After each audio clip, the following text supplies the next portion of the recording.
I sold my soul to the bottle. Still none of my friends have left me yet.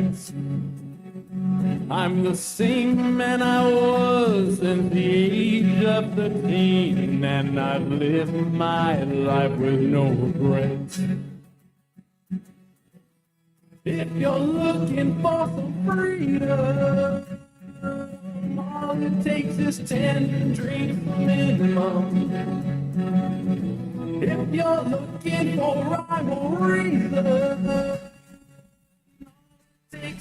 oh boy, we are live in the studio. It is the last party of the weekend, and this is 10 Drink Minimum, powered by one Topo Chico Hard Seltzer.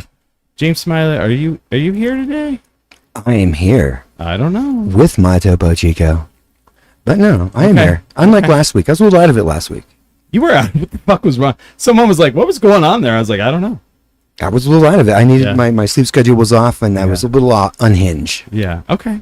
Sorry about that. He was unhinged. He was, but it's fine. A new week is here. It happens, you know. I'm on my regular sleep schedule again. That shouldn't be happening. He was like, he had to go to the bank a bunch during the week, so he couldn't sleep during the day like he normally does. He was fucking pissed about it. He was like, what the fuck? Yeah, basically I was getting like 3 hours of sleep. You ever been to the bank before? For a week. Smiley had to do normal people things. Well, if the bank was open at night, it would just be normal, okay? I wouldn't have to wake up in the middle of the day. Maybe you should start night bank. Night bank would be great. Yes. That's where I do my transactions. I go up to the ATM in the middle of the night. I give them my money. I get a receipt. Okay. That's my banking. All right. Well, we have a couple of guests in the studio today. Yesterday was Wrasslin Day. It was Duke City Championship of Wrestling, and it was a pretty amazing event. So I had a couple people that was like, you know what, let's do a podcast now. So from Salt Lake City, Utah, we have Manny Lemons. Welcome. Thank you, guys. You know, I'm dying over the whole bank thing because it's like my background is actually banking. Oh, So the whole banking vibe, yeah. The whole reason I ended up in professional wrestling was like, you got to get a job that can work where it doesn't have weekends off, right? And obviously banking's Monday through Friday, 9 to 5. Yeah, so that's true. it was very, I was popping when you guys were doing the whole little bit because it's like, I'm bred in banking in my blood. So you're like, hell no. And then we have, sorry. Is it Lorena? Lorena, yeah. So I actually am the ref for Duke. So you're like you're like the rookie ref. You're like the new I'm the new girl. So yeah, and it's funny because like Pollo Del Mar. I'm off today, man.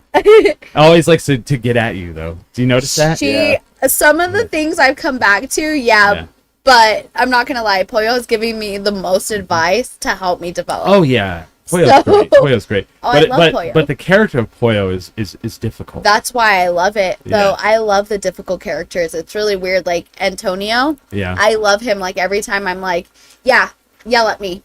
Like let me yell at you too. Like let's go. You talk about Tony?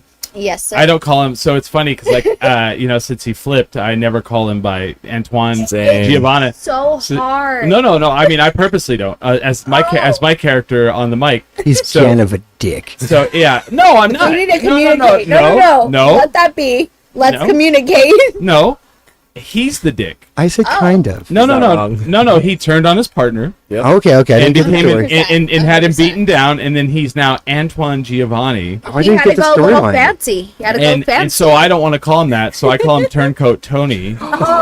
And or Tony Rocky Horror. I do the same thing, bro. I'm all Antoine Rocky Horror, whatever his name is. It's like any post I actually tag Tony's account, like Tony Fitness, you know? Yeah. Because it's not that I don't forget about it. It's the fact that I know him as Tony, just like you. Oh yeah. Well, I do it on purpose though. I go out of my way to do it because his evil character. He wants to be known as Antoine Giovanni. So I'm like, I'm not calling him that. I don't. If he wants to be known as that, hell no. You know. So that's my, my character's, not letting him get away with being evil. You know. Honestly, you got to have that feud a little bit. Yeah. And who else would know about that than the ex-commissioner, huh? Yes. Well, no. Speaking of that, ex-commissioner. I was the commissioner, and then I had to leave. So that to write me out, they had Charlie 50 defeat Tommy Test, and then I had to leave. So Charlie 50 and I have a kayfabe grudge. So I always call him Shifty Charlie 50, or I used your line yesterday. Oh, no way. I used your line. I was like, so I was in Lubbock, Texas, a couple weeks ago, the home of Charlie 50, and I said, how come every building looks like it used to be a Fur's cafeteria? Because I posted that on Facebook, and he got mad about it. So. Yeah. Even the houses. Did that house used to be a Fur's cafeteria? Because it really looks like it. That's what he said, and I thought that was the best shit ever. At Shoulder Voices Music says, I was in the middle of listening to a Slayer album, and I just remembered 10 Drink Minimum is on. Okay. Ooh, let's go. People can chat with us live. So. Oh, heck yeah. Nice. So, blah, blah. I'm going to start over, though. Man, I am not on it today. Last night, man, I was rusty. I was rusty on the mic. It took me a match to get into it because I'd been off for a month. I didn't do the last one, so I was. So you're saying you were on for my referee match? I was. Okay, yeah. cool. Oh yeah. All. But even Poyo goes, "Wow, Chris Burnett's like a church mouse over here." And I was like, "Oh wow!" Because I couldn't get my rhythm, because you got to get your rhythm when you're talking when there's three people. You don't because when there's only two, you can. If you don't jump on the opportunities in between, you're never gonna get a line in. I can truly say too, the Duke commentary that I've seen for the matches is phenomenal. Oh, man. It's way different from any indie crazy thing, but NWA does a lot. You're remarkable, no lie. Thank you. Of course, but you guys give the story that people are looking for, that need to be described. So I always give you guys props. Even my first match, or when Fred was first female ref. Mm-hmm. I documented that because that was the best moment of truly my wrestling starting career. There you go. It's great. I have to give you guys props. Phenomenal. And we'll get to you in a second. But Manny Lemons, you wait your damn turn. I'm sorry. I just had to give a compliment. I'm sorry. And I appreciate that compliment, because this guy over here gives me none. So I accidentally booed him one time. Oh. And the whole crowd. But when you're not supposed to be booed. Oh. And then it escalated. I got the wrong cue. Oh. Yeah. So I'm gonna wait for him. We're gonna go back to that story, I'm gonna wait till he performs, and then I'm gonna boo him. Yeah. My manager, future wrestler right here. My manager, maybe we'll talk. Yeah. But so Manny, you've been wrestling a long time. How many years? I'm a damn dinosaur now, man. Yeah. 14 years now. 14 years. Nice. Really? And it's the most consecutive thing I've done in my life, if that makes sense. 14 years? Yeah. Okay. See, that's this for me. I've been doing it 20. So I'm one of those people. Yep, it wants to go that way. Hold on. It does this every once in a while. You got to switch it. Let's see if it fixes it. It's fine. There's this cow head up in the corner it would routinely go to instead of me. And I'm all, no. So 14 years. So where did you start at? So for me, my journey starts in Salt Lake City, Utah. Yeah. Born and raised, right? Yeah. I always remember it, bro. So Cinco de Mayo, May 5th, 2012. I remember I walked in my first ever wrestling school. At the time, the scene was called Ultra Champion Wrestling Zero. Yeah. And I walked in there, and I remember the day before, I called the promoter. I'm like, "Hey, I want to come wrestle," and he's just kind of like, "Yeah, I will see you there," blah blah blah type shit. You know what I mean? Had you trained at all? No, this is my first ever experience in the independent wrestling, because growing up, I was always WWE, WCW, right? Right. TNA too. I love TNA growing up, but that's all I knew was TV wrestling. Right. So this independent scene was all new to me. So when I first went to my first day, it was very, this is the industry, if that makes sense. So dude, I tell the story every time. When I went out there, when they do the bumps or whatnot, when they start tipping you through the thing, I get in the ring, I start doing the rules or whatnot. Then all of a sudden they do the flip bump, and I end up landing on my damn head. Oh. So one of my mentors at the time, his name was Mike Cassidy. He gave me a little hip toss or whatever, and I just darted on my head and legit hurt myself on my first day. But it was the same thing. It was this is what it takes to pursue my dream, my goals, right? Yep. It's the most ass backwards things I've ever experienced, but I'm forever grateful because it created the person I am today, right? So going in there and assuming wrestling is this one thing, it's you learn so much from your first day, and you realize, okay, this is not just because I watch it on TV doesn't mean I'm an expert in reality. No, that's the biggest thing. So where did you actually train at? So I trained at UCW. I was trained at UCW from 2012 to 2016 actually. Sorry. I left there because I started doing a lot of work with Ring of Honor. Mm-hmm. And then, really? Okay. Yeah, so I just started doing a lot of work with Ring of Honor, and like that's when I started doing work at TNA. I left there just because I just felt like it wasn't my place to be, right? Right. Like, and so like I had a career. I was like in Utah. I was the only guy in Utah that was wrestling in the independent scene, and I didn't really wrestle in Utah ever. So when when I was training, like my training at that time period was really like just wrestling shows because I was wrestling every weekend, right? Yeah. So 2018 rolls around, and my family is my grandmother is a big supporter, my dad's a big supporter, and they're like, we want to watch you wrestle. We're tired of watching you wrestle on fucking YouTube or whatever, TV, whatever. They wanted to see me wrestle live. So when I wanted to go wrestle live, I was like, all right, I'm going to do a show in Utah. Okay. It's just a one-done show, right? Mm-hmm. And that's all Devotion. I'm the owner of Devotion Tips Wrestling. I run the Austin Wrestling Academy out there. That's all it was ever supposed to be. And I ended up running the first show was December 22nd, 2018. Okay. But then at that point, you realize the community needed you, right? Like right. there's a need for the community, and like after the first show, it was kind of like, all right, this show's good. Let's run another one. The venue was really liking it because they made money or whatever. So like, hey, let's plan the next date. So I ended up planning the next date, and the next date we actually ended up booking Seth Fatu. Do you guys know Rikishi's boy? Yep. So Seth Fatu from Simone Dynasty, he was just barely getting into business, and it was like, he's like, hey, I just need reps, blah, blah. Like, I'm down to come to Utah. It's close. I got family. He's like, come on out, brother. Because I wrestled with Sefa back in like FSW and stuff. Okay. When we ran that show, bro, it was really like a turning point in that, like, it was just like, all right, this really is a need for us in this community, and I'm the guy to provide that need, if that makes sense. After the first show we ran, I had multiple kids come up to me saying, hey, how do we get into this? Oh, yeah. What do we do, you know? And I always give credit to her because, I mean, she was my lady at the time, but Rekka Tahaka, I trained her. She looked at me and said, if you're going to train all these guys, then you're going to train me. And that really became like a whole thing. I was like, all right, well, I guess I'm going to open up a wrestling promotion and a training school. So now I've had my own training center for the past 7-8 years. You know what I'm saying? Oh, wow. So I don't know, man. Like I always tell people, you got to service the community first, and then the money will follow. Have you had anyone go like up to the, higher up? Rekka was there. Rekka was at AEW and she actually signed to NWA. Okay. I want to say back in 2023. Yeah. This is when obviously we departed or whatever, but like good for her, right? You Yeah. know what I mean? Like Yeah. never crap on anyone's success, because I think we all want success, and you have to applaud the Smiley. It was an accident. I got my cue wrong. I didn't think the entire audience would roll with it. Oh, look who's on. Who Johnny on. Autism. Go to bed, Johnny Autism. Ooh, Manny sucks. Go to bed, Johnny. He just gets mad for no reason. Uh-oh. Johnny's one of our Literally. students. Yeah. So we trained I'll Johnny. let Manny defend Yeah, him. we trained Johnny Autism. He's Johnny Autism is a great person, you know. Is that his Okay. character? Or is That's that his character, No, that's dog. literally his That's character. who he Like, is. he honestly, like, I will say this about Johnny. Is it like Johnny Mnemonic? Kind of. well, just Johnny? Autism has literally tried to change the perspective of autism in Yeah. wrestling. Oh, good. This kid literally works on AI, like 3-6 hours? Dog. 3 to 6 hours on t-shirt designs, Uh-huh. on like things just to make himself a better wrestler. So, I will give that kid a little bit of props for that, because he does work his booty off, best way to say it, to become an independent wrestler. Like, Yeah.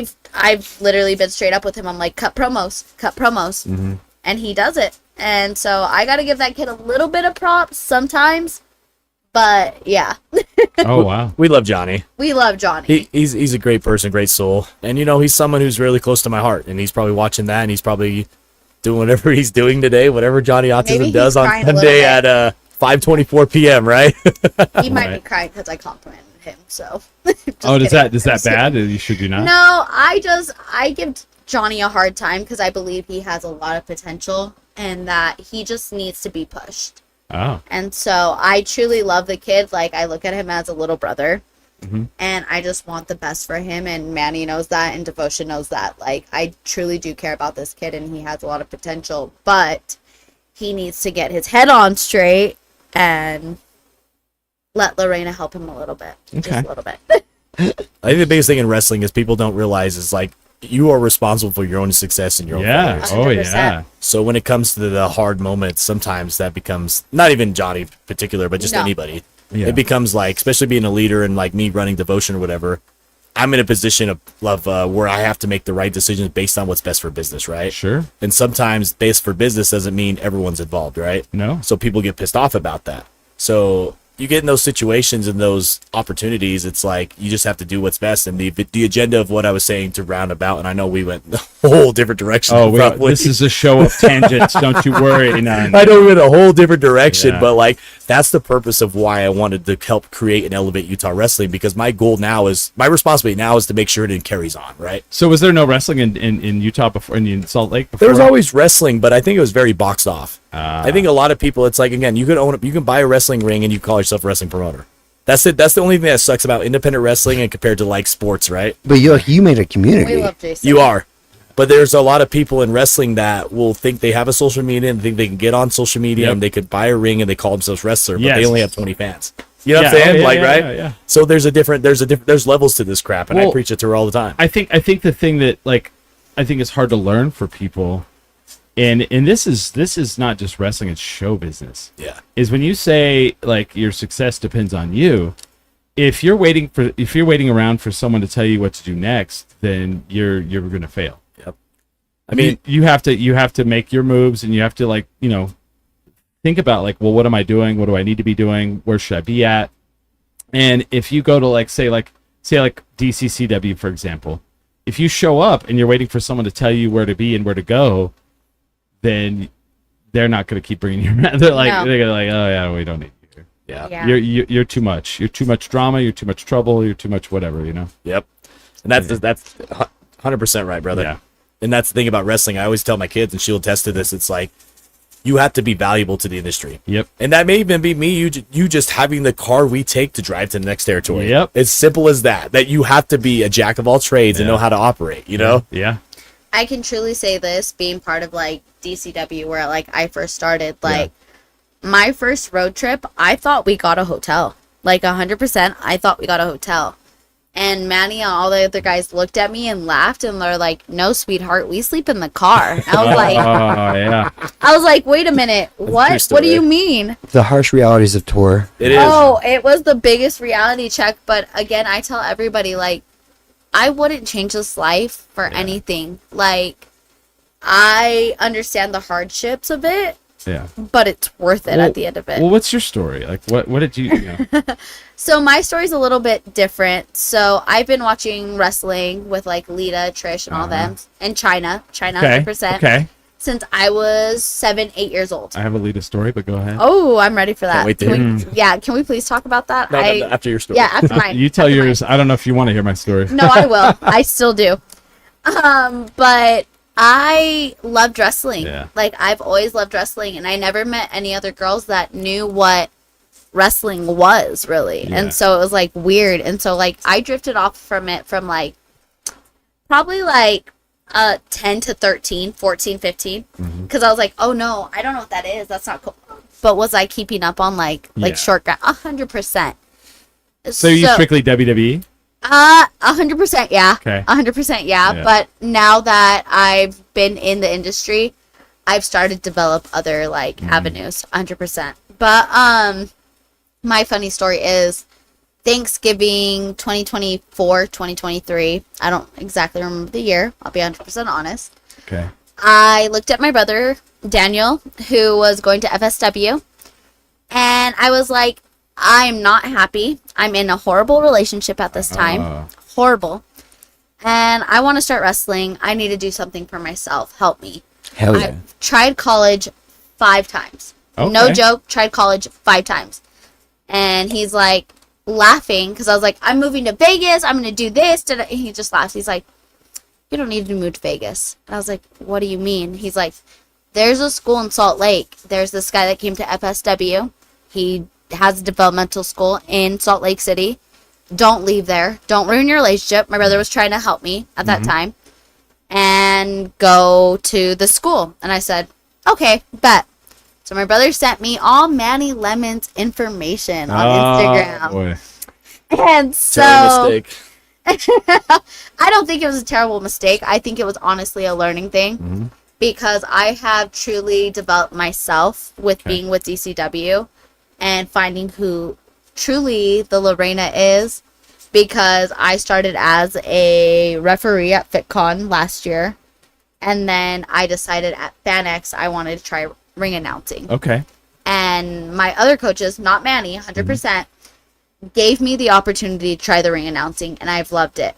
But What do you think is harder, refereeing or ring announcing? oh, refereeing, 100%. Okay. Because the referee, you're in command. And I'm just kidding. it's a mixture. It's a I'm mixture. fucking with you. But honestly, the refereeing, there's like more than I thought it was to be. But it has pushed me to want to start training as a wrestler because You're like the third performer, right? Yeah. kind of. From what I know. Like, Well, Yeah. and they so Smiley understands. So Smiley understands. call me the layman. No, but you know what? There's a lot of people out there. They think they honestly think that the referee is the person in the ring that is just there to call the 3 count and to enforce the rules. But the referee is that third person, and they're the communication between you know the booker or whoever is in the gorilla and the match. Say they need the match to end quickly, the referee can tell the wrestlers to go home. If someone is injured, the referee can tell the back, hey, this person is legitimately injured. I think we had one last night, I think. No, it No? was a plot twist. I literally checked on him. I went down. I was like, "Are you good? Are you good?" And he's like, "Nope, I'm perfectly Why'd you fine." give I the was like, spoiler "Whoa." Oh, wow. I know. Sorry. Sorry. And we're talking about Unreal status. West Texas Incorporated. Is that what we're talking Yeah. about? Somewhere It near has that. been a hard Right. development for me because, like, I can honestly give it to Manny because I've refereed some of his matches, but like Devin Reno, Jaden Monroe, like all these people that I've refereed like recently at Duke, they've taught me like big avenues because they like to do those like crazy like spoilers, like, oh, I got hurt, be careful, be careful. So it's like I worry because I've watched wrestling my whole life, but it's now switching the mind switch of like, Right. okay, you're a worker. You're not anymore a fan. You're understanding the Right. industry. Yep. And It changes it. oh, it does, but I Yeah. love it. Like, I truly have told Manny this, like, since 7 years old, I looked at my mom and laughed because she's like, "You're going to be a lawyer. You'll be a doctor. You'll be this." And I was like, You're all, no, I'm going to be famous. Watch me. Like, You're all- that's just boring. you're gonna be a lawyer in wrestling. Watch me, Mom. I'm going to be the biggest thing ever. But I honestly have to give one of my big thanks to Duke because they have helped me like develop my wrestling career because refereeing has potentially led me into the way of like wrestling because it's Have you like wrestled any matches? I've had practice matches at my like practices, but like I want to be, and I've told Manny this, I want to be the best out there before I put my name out there. Can you take a pile driver is the question. No, not yet. No. Well, Probably maybe not. next practice. Probably next practice. Austin Farrar says hi all. Hi Austin Farrar. Hi. Hello, Austin. That's pretty cool though. But I mean now like that's the thing that threw me is everyone's like, "Oh man, so you've been watching WWE, you've been watching AEW," and I'm like, "No," and they're like, "I thought you liked wrestling." I was like, "Well, I do." What? But it changes the way you look at the and I will watch it. Oh yeah. But I watch it through a different lens now, and I don't Yep. wrestle. I don't get in the ring, and I'm 51. I'm not doing any of that. But like, This is what happened when I got my computer animation degree. I'm all, that's computer animated, Yep. that's computer Yep. animated, that's Yep. computer animated. Yeah. yeah. Well, and then like you'll see, like for me, like doing editing and all that stuff. I'll watch a movie and I'll pause. I'll be all, look at that's a drone shot. That's a sweet drone shot, and it like just completely. They're like, you don't need to do that, man. You fucked it all up. But like, We don't care, but buddy. like wrestling, yeah, you start looking at it through that different lens where you're like watching a match and you're like, oh wow, he fucked that up right there, or you're like, ooh, he's good. Yeah. Interesting. Okay, It's a whole they're different good. Yeah, avenue. isn't it right? So you want to hear the Lita story? Oh yes. So 100%. the very first panel I ever did for Comic-Con was Kane, Lita, and Goldust. That was the first panel I ever did for anybody. And I grew up, I watched WWF growing up. It was fine. To me, it was too kiddie and, over the top. I was a Jim Crockett Promotions World Championship Wrestling NWA kind of person, man. fucking Ric Flair, the Four Horsemen, Dusty Rhodes, Ron Garvin, Lex Luger, Sting, it just seemed, Nikita Koloff, those guys, it just seemed like darker, edgier, realistic kind of shit, and so for me to be standing there with Dusty Rhodes' son was unbelievable. And then Kane was cool, and then Lita was a Hall of Famer. So Dustin Rhodes came up, super cool guy. I'm standing next to him when he gets a phone call from WWE, and they were calling him to ask him if he wanted to come to the Royal Rumble. And he's like, yeah. Like, I'm standing there while he's like talking to him. And then he kind of gets off the phone and he kind of realizes that we're about to do this panel. That I was just standing there and he's like, this isn't like recorded or anything, is it? I was like, yeah, they're filming it. And he's like, oh shit, no. He's like, I can't do it. And he's all, and I like in my mind, I'm like, yeah, I get it. And so I'm like, well, let me see if I can get him to shut it off. And Lita walks up and she's like, what's going on? And he's like, they're filming this. And she goes, fuck no. She goes, as a matter of fact, if they want to take pictures and video, they got the first 10 minutes and then they got to shut that shit off. And I was like, oh gosh.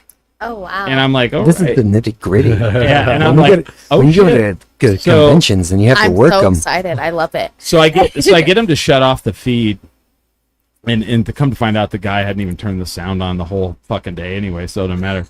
So I come back over. Blessed. I come back over, and Lita's like, "Where's the chair for my dog? My dog is way more famous than most of the people here." And I was like, "Holy fuck! All right, Legendary. And Kane is like the nicest man you'll ever meet in your entire life. He is a mensch, like above all. Like he didn't want to stop doing the panel. He was having such a good time. I love that. So we're doing it, and Lita, you can just tell Lita's like getting frustrated that we're still there. And so finally, like, I start to get the audience warmed up to where they'll want to ask questions. And she goes, if we're gonna keep going through questions, just have everyone line up and ask their question, and then we'll answer them so we can get out of here. And I was like, shit, man. And to be fair, she could have been having a bad day, but I was a little stunned. And then afterwards, I told her, I said, hey, thank you for doing the panel. She kind of just looked back and kind of like went and just walked off. I was like, all right. Well, Because your dog's more famous than you. right. I get in the back, and Kane, he beelines for me, and he like grabs my hand with his fucking catcher's mitt hands. Gold. And he's all, Gold. and he looks down at me and he goes, thank you for doing that. And I was like, it was an honor. And he goes, stop it. He's like, you're great. That's remarkable. He is such a nice guy, but to this day, I'm always like, F Lita, Melina, though, is the opposite. Melina is She's amazing. I did her panel one year, and at the one here, and I was sitting with Ming, and she like ducked her head. She was on the other side of the curtain from us. That's where her booth was. She ducks through, and she goes, "You guys want one of these White Claws?" She goes, "I have a whole box." and so we start drinking White Claws, and then when we go to do our panel, we bring up Twisted Teas and we all chug one. Yeah. And so then Did you chug it or shotgun it? we shotgunned it. Ooh, So- remarkable. So then Kidding. when we ran into her in Houston, Houston. Yeah, we ran into her in Houston. She goes out with us and we go partying, and we went to do karaoke and we did all kinds of shit. And then we come to find out she's staying in the same Airbnb complex we're in. Yeah. When time to go home. Where's our addresses? Hey, that's weird. That's where we're going. She goes, Yeah. no, that's where we're going. I was like, So that's where did we're she going. like hop in an Uber with you guys? Yeah, Or like, yeah. oh, heck yes, keep please going. So then I'm she's so like, curious. so then she's like, where's the after party? I was like, well, we have a case of Topo Chico hard seltzer. And she goes, so your place, I guess. Literally at 6 a.m. I had to be like, well, I think we got to kick everyone out. We have to sleep for like 3.5 hours before we drive back to Albuquerque. Yeah. And she was like, oh, all right. Welcome to the road life, brother. And this place is amazing. It's like a Yeah. dorm. It's like, oh, I'm over on the other wing. Yeah. So we're like tiptoeing through like the hallways until we Yeah. get into the room. We're like, oh, party it on. Yeah. So kind of like the high school vibes of like, oh my gosh, like we have to be shh. Oh That's yeah, totally. And then we kind of talked wrestling. It was funny because like she and I kind of talked wrestling while everybody Oh, kind of yeah. watched for like 2 hours, and we had a really good time. And she was telling us all kinds of stories because she's been in TNA and she's been in WWE, She was kind of giving us a lot of the dirt, but I don't want to tell her stories. It was a good time. She's got some good stories. Yeah, that was a good trip though. I had lunch with Joey Pantaleone. Nice. Joey's aunt. Oh, That's jealous. Yeah, and then I got to watch another cool thing. I got to watch Steve play with puppies live. What Steve do you know that's famous? And think about puppies. A Steve that would be around dogs. I'll give you a hint. It's a children's show. Children's show. Are you talking about Blue's Clues, Yes, Steve? 'Cause ma'am. I'm gonna freak out. That man helped my childhood. I'm not gonna lie. They had puppies in this pen He back was there behind- live. Wait. Yeah. I need to ask. Was Yeah. like blue there? Was No. like magenta? No. Okay, then I don't. But Mr. Salt and Mrs. Pepper were. I'm just, Oh dang! I would have been so excited for that too. oh, Steve. No, that man changed my childhood. What so are you I'm talking about? sitting there like, so we could kind of look behind the curtain and see like the backstage area, and they had a whole kennel of puppies because they brought them out, but whenever they were not out for the crowd, because they wanted people to adopt them, they had them in the back, and they had them right by the green room, and so all the celebrities would go in and play with them. So I look back there, and Steve from Blue's Clues is like running around with the puppies and the thing, and I was like, this is the greatest thing I've ever seen. I think.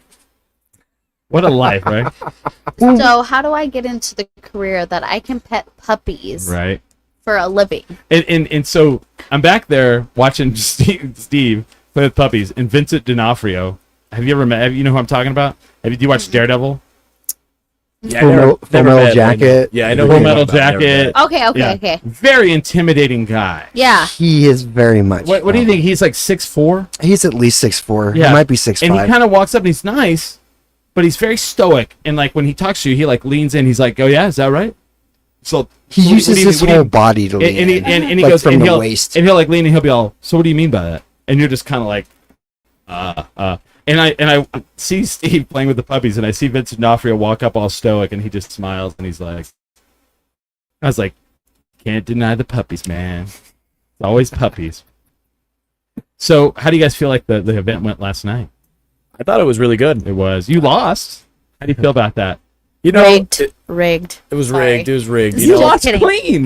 But I know he did, but this- I just this is mad. from a scenario standpoint, Yeah, right? Like, yeah. like what's best for business, right? Yeah, of course. Like I'm getting too busy where I can't always be here, right? Right. So like, what can I do to help make the next guy even better? Right, and that's great. Because I mean, even talking like, and this may be kayfabe or whatever, but even talking to production meeting, they're like, let's do a screwy finish. I'm like, no, let's just put him over. That's great. Let's elevate him, and then Yeah. we'll worry about the next thing when I come back. Who gives a Yeah. crap? No one's gonna remember that I lost clean. You know what I mean? No. And then we do the whole babyface high five, handshake at the yes, end. yes. But like, Oh, that- we highlighted that in it's in the comments. yeah, that creates moments though. Wrestling's built on moments. What I thought you guys did really well is like it's weird. We had more than one face versus face match last night. There's a lot of them. And what you guys I thought kind of did well is, so let me set the scenario for Smiley who doesn't go. So Manny was the Route 66 champion. So Okay. the belt right there. And they did a triple threat match for the title. So the problem with the triple threat title match is Manny as the champion, maybe the two other guys, one pins the other one, and they win the belt without him losing. So he lost the title without losing. So Oh, no so, way. So in the commentary, right? So in the commentary, we foreshadow that, we talked a lot about how That is a possibility. this is kind of of the rematch that Manny deserves because he didn't lose someone said he didn't lose the title. He wasn't the one that lost, and I said, well, that's what happens when you get into a triple threat match. Yeah. You put yourself in this position where you might lose the title out. And so what was really great about that is you guys came in chippy. Yeah. And you guys, even though you're both faces, and then we talked about how well, isn't it weird that they're both a little chippy? And I said, well, that's what a title match will do to you. It will change your attitude. It will make you work harder, And so 100%. it was kind of cool, how we were telling that story for you guys while you were telling that story in the ring. And if you watch it, I think it turned out pretty well. And then he spears you at the end, and then you guys are still a little chippy. Yep. When you went to do the handshake, and then you do. Yeah. And there was always that moment that we're like, well, is something about to happen? And then it didn't. And that's what's great about wrestling, because for a person who's a mark and they've been around for a long time, they're like, there's that like silence for a second, and you're like, okay, all right, not gonna have it. You know what I mean? 100%, that bro. tension, and you got to have that. That's the greatest thing about wrestling right Yes, there. yes. Is that particular moment, because Yeah. at the same sense, it's like you don't know what direction we go when we come back, right? Right. So we just open up the book to have different avenues, you know? And that's the whole point of it. It's like we want to leave that cliffhanger thing. It's like, at the same sense, if we do a funky finish, we do that crap, then it's like I have no choice but to go back, right? Because I didn't lose correctly, right? My job here is to ensure that it lives on. Right. It really is. And people like contradict that. It's like, no, dude, like people like a Manny Lemons 3 belts is not, dude, I want to get back to the business the way I can get back to the business. And I think the big I have one thing- question. Oh, go for it. What the hell is chippy? What does that mean? So it's kind of a sports. I guess that's probably why he's not a sports guy. Like, does it mean you have a chip on your shoulder? Yes, Does it mean? yes, Yeah, okay. yes. So like a lot of times. Because I was like, are you trying to say chipper? Like they're like very like. No. Okay, chip on So your shoulder. For Okay. example, in the NFL, like that's where I think a lot of it comes from. You'll have two teams play that may or may not like each other, and the play will end, and there's a late hit, and it didn't need to happen, but it happened, and then they get up and they start fighting a little bit. And they're, it's getting chippy out there. Oh. And that just means that that there's some animosity, maybe from a cheap shot that happened late. So Does they use this term in rugby? Because I think I may have heard it probably. before. So like the way he and Thunder wrestled, they were both good guys. And sometimes when good guys wrestle each other, there'll be the handshake at the beginning, and then they wrestle clean. These guys wrestled clean, but there was a little bit of like edge to it where, they may or may not have got a little bit. The rules got a little loose, and you could tell that there was some anger and some frustration. They told the story with their body. Yeah. And you can see the frustration, right? Yep. At the end of the day, our job is to win the match, right? Yeah. So how do we get there? Yeah. We gotta get there by telling that story. Like Yeah. there is a story there. The fact that I was in quote unquote, people will say it in their own words, I was screwed out of the title, right? Yeah. But like in the same sense, like no, I'm an honorable man. I don't want that to be the story. Let me go one on one with him and show him that I can beat him, right? So there's a story there that draws people in, and they draws the crowd in, and that's why people are invested in what the story's going on. That's our job. We're storytellers. That's all we do. That's for sure. the life.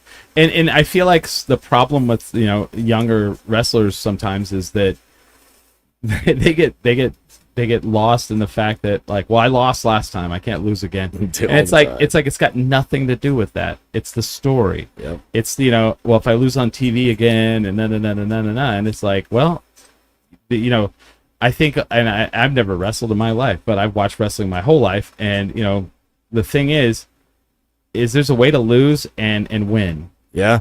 Well, Yeah. bro, I always tell, and this is WWE talk, right? Like going back to when Cena lost to Brock and got dominated, right? Yeah. When he always tells on his podcast, he's like, Arn Anderson told me it's not your night, kid.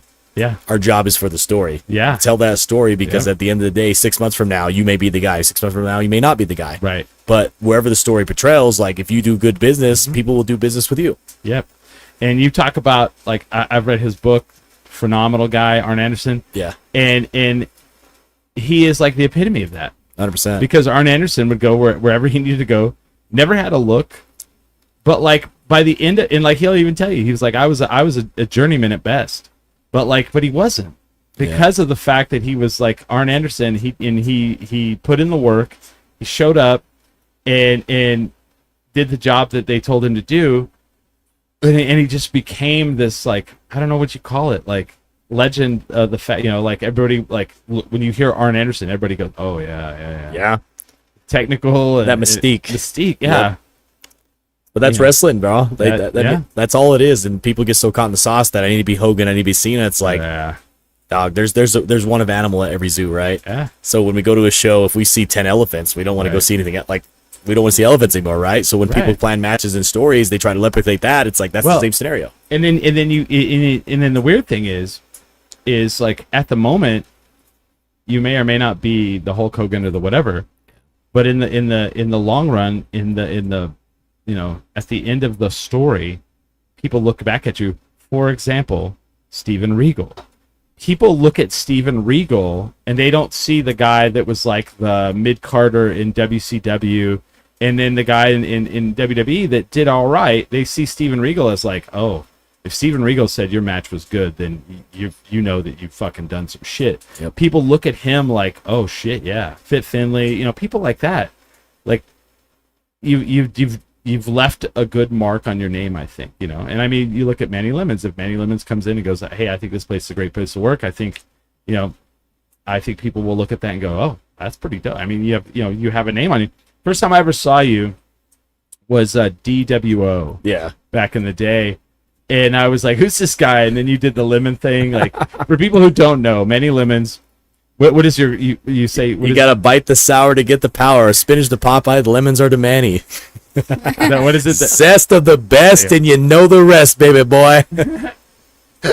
Which is a play on the Dusty Rhodes, right? Am I wrong on this? Yeah. I'm the man of the hour, too sweet to be sour, you know? You just kind of like this thing with wrestling is like you kind of take 5 people who you like and you kind of make it your own, you know? And you came out and you would bring lemons in your, if you'd have them in your trunks. Yeah. And then like one of the things you would do is you pull out, and you still do, you pull out the lemons and you squirt them in your mouth, and that, like, you know, like what did Pollo say? He's all, we need to test those for you know, steroids. Yeah. And the other one is you'll squirt lemons in their eyes, which is probably pretty rough. Like, yeah. For the opponent. But you do that, and you know, but it's what you can get used to it. Where did the lemon? I do have the question of like, how many people have you like squirted in their eyes that they're like in pain? That's too many to count. I don't know. They're all, you the problem with motherfucker. it's liquid, and you put your finger in the lemon, and it rips open either way. Like, you know? but have they told I put it you? in my own eyes. When I run my comeback, sometimes you'll see me. I'm blind as shit. I'm like running to be 100%. running with eyes closed. Yeah, 100%. Yeah, 100%. Wow. Where'd you get that gimmick from? So it's funny because when I started, I think when I met you was DWO. It was the first time I wrestled Thunder. Yeah. In like 2015. Yep. And I came out here as the gimmick was Manny Fresh. So Manny Fresh was my first ever gimmick, and the reason why I ran with that is because growing up, like my brother's friend would always call me Manny Fresh because of the rapper, right? Oh yeah. So I'm like, all right, when you get into wrestling, you got to have a cool name. Well, Manny Fresh has like a cool ass name, so I'm gonna run with that, right? Sure. So I ran with that, and then I've had different transitions through my career. Like I ended up being like the Brother Smith, which was like kind of a Mormon gimmick, too, you know. And that was fun, man, especially in Vegas and like calling people sinful for drinking, you know, and stuff like that. Like it was a cool gimmick, but They need to bring it back. All I've said to Manny is they need to bring the Brother Smith, right? Yeah, Brother Smith, yeah. Kinda Like right to that, center. and Yeah, then exactly. Like, we have a guy in our Utah division. His name is Brett Buffshay, and them together would just be iconic. And I think He's they the would. original. Yeah, is he the original? Oh, he's the original With- DCW, yeah. Yeah. Oh, wow. But when I ran the Brother Smith, I did that, and then I ended up when I mentioned like 2016, I was doing work for Ring of Honor. I was going to the Ring of Honor camps, and I was like, I think it was April 2016, and that's where I met like Bob Evans and Kevin Kelly. And, oh wow. They were. I did the camp, and I remember everyone at the camp. They didn't remember me. They didn't remember what my last name was, but they remember my name was Manny, and this was when I was Manny Fresh. And they remember I wore a bright ass yellow shirt, quote unquote, their quote. And they remember my last name. They didn't remember my last name, so they kept calling me Lemons. Oh, so wow. that's why they kept calling me Manny Lemons the entire camp. And then we ended up going to the diner or whatever, because me and Bob were kind of close at this time. So we started developing our relationship. He's all kind of like, why don't you run with that? And I was like, this is so stupid. I don't want to do a freaking lemon gimmick, right? Like, who wants to be the guy who eats lemons, right? You know, I want to be like Rogue. You know what I mean? Some cool wrestling Yeah, name, you Manny know? Rogue. But then I ended up actually just saying, you know what, screw it. He ended up hitting up his graphic designer, Richard, who's out there in the East Coast, and he's created the lemon gimmick guy. And I was like, oh, man, there might be money behind this. So I ended up doing it for one show. And the reaction that I got compared to the old wrestling that I would do was night and day. People could relate with the fact that I this bet it was guy's huge. Dude, it was like, and I was like, at that time, I think I came out with Lemonheads. Bro, I came out with Lemonheads and like long ass yellow tights. I had nothing like gimmick to what I have now, right? Yeah. So like the fact that people didn't care what I did or they didn't care what I said, they just cared how I reacted, right? Yeah. So that moment is like, all right, there's something here, and then the character just kind of developed over time. You know, the zest of the best, the man, the brand, the king lemonade stand. Those all came with time. Oh yeah. And just like owning the craft and earning it. And now it's literally just became who I am. Yeah. Dude, I go everywhere. I'm just Manny Lemons. I ain't Manny Smith anymore. I'm Manny Lemons. Right. And I mean, and so someone like that's Tim. Okay, that's a little similar to me. Go ahead. I used to do this like when I was a bartender. Yeah. Like this is like how universal it is to intimidate Yeah. customers. If they were giving me a hard time, I just squirt like I just squirt. Like here's a piece of lemon, Yeah. right in my eyes, and I wouldn't blink at that. And I'm like, "Are you want to ask me that again, or do you want to get out?" Yeah. Like it's such a universe. People know that that's obviously not pleasant, Yeah. No. and it's something everyone understands. Everyone's gotten lemon juice in their eyes, and to actively squirt it into your own eyes is such an intimidation factor. Yeah, 100%. But that's where it goes to, like, with the whole thing of, like, my entire career, I've been having to prove that it's not a gimmick, right? No, right. Because everyone thinks, like, Manny Lemons, think like Adam Rose, come aside of these parody gimmicks, right? No way Jose, like, no offense to them or anything, but it's trying to prove that you're a legitimate competitor. Sure. So, like, there's challenge and trials to that, and that's really just, just basically enduring the pain and owning your craft. Yeah. Like, I've wrestled 60 minutes, bro. I can go wrestle 60 minutes right now. Yeah. But people don't think of a Manny Lemons character going out there and putting that on performance because I don't need to do it. No. I don't need to do a whole lot of shit to get you there. I can walk out the curtain to make you feel the moment we're there. Have you ever talked to Joe about how the Hobo Hank gimmick came about? A little bit, Yeah. not too much about. So like, he was telling me about it. Like so that's how I got it. So back in the day, like with DWO, I've been doing the show a long time, and I was like, hey, I hit him up, and I was like, hey, I'd really like to help out. I'd like to be a part of this. Yeah. And they were just like, no. And I was like, okay. And I was like, is there any reason why? They're like, we got everything we need. We don't need any help. And I was like, okay, I'm like going to work for free. I'll do whatever you want. And we can do podcasting with da. I'll help with production. I can do whatever you want. No. So I was like, all right, fuck it. So then He was literally like that. yeah. And he was all bummed out. Yeah. I was like, I just told him I could work for So free, then and they told me to I piss took off. I took my dad to go That's watch crazy. it. I told my dad was coming to town, and I was like, well, there's wrestling going on. You want to go watch it? And my dad's like, yeah. Because I grew up in Clovis near Amarillo. Yeah. And my dad would watch wrestling with me, but he didn't really, he always acted like he didn't like it. But he did love Terry Funk. And he got to meet Terry Funk. And, where are you from? Clovis. I don't go there anymore. That's what he told my dad. Yeah. He's all, I don't like fighting too much.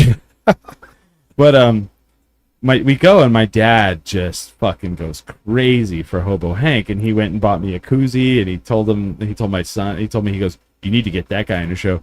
So I hit him up one day, and I was like, hey, I do this podcast. You want to come do it? And he did. Yeah. And that's how I met Joe. Yeah. And so then, like, Joe, I think he saw, because we used to do like a green screen behind us. And he saw that I could do like green screen work and all this shit. And he was like, whoa, could we cut promos like with this? And I was like, yeah, you want to do one before you leave? And so we cut a promo, and I like helped him with it. So then he came on again, and he was like, I'm going to wrestle, he's like, the next DWO, I'm going to wrestle Tommy Dreamer. They're going to bring Tommy Dreamer, and I'm going to wrestle him. I was like, you want to do a promo for Tommy Dreamer? And he was like, yeah, fuck yeah. And I was like, okay. So we did it. I was there for that one, right? Yeah, and Tommy Dreamer saw it Yeah. and fucking loved it. And he was doing the Edge and Christian podcast at the time. Yeah. And he goes, dude, check this out. and they played it on their podcast, and they were like, holy shit, this is amazing. And Tommy Dreamer's like, this is my new favorite indie wrestler. And the next episode, because Tommy Dreamer would do their show, and he would do Tales from the Indies. Yeah. And he was traveling, so he couldn't do it. So they hit up Joe, and they were like, would you like to do it? And he went and did it. And then the Vice ended up hitting Joe up and wanting to do a whole thing on him. Yeah. And so he told his wife, and then he called me. Yeah. And he goes, can you help me with this? And I was like, yeah. So we cut, him and Carlos came over, and we did the whole, so there's a promo between the two of them before they did a big match, and we did it in like Bosque, where was it at? Bosque Farms. Yeah. In a barn. And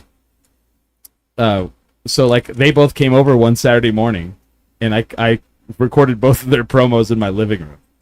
And that's how I got in, that's how I got into it. Yeah, that was like the beginning of it all. That's sick. Yeah, and I remember that match, because Mosh Pit Mike was on that card, and and that night or the night before or the night after, ICP was playing, and so of course you know Mosh Pit Mike was their like security. I don't know if you know. Yeah. And so Shaggy 2 Dope was like behind us.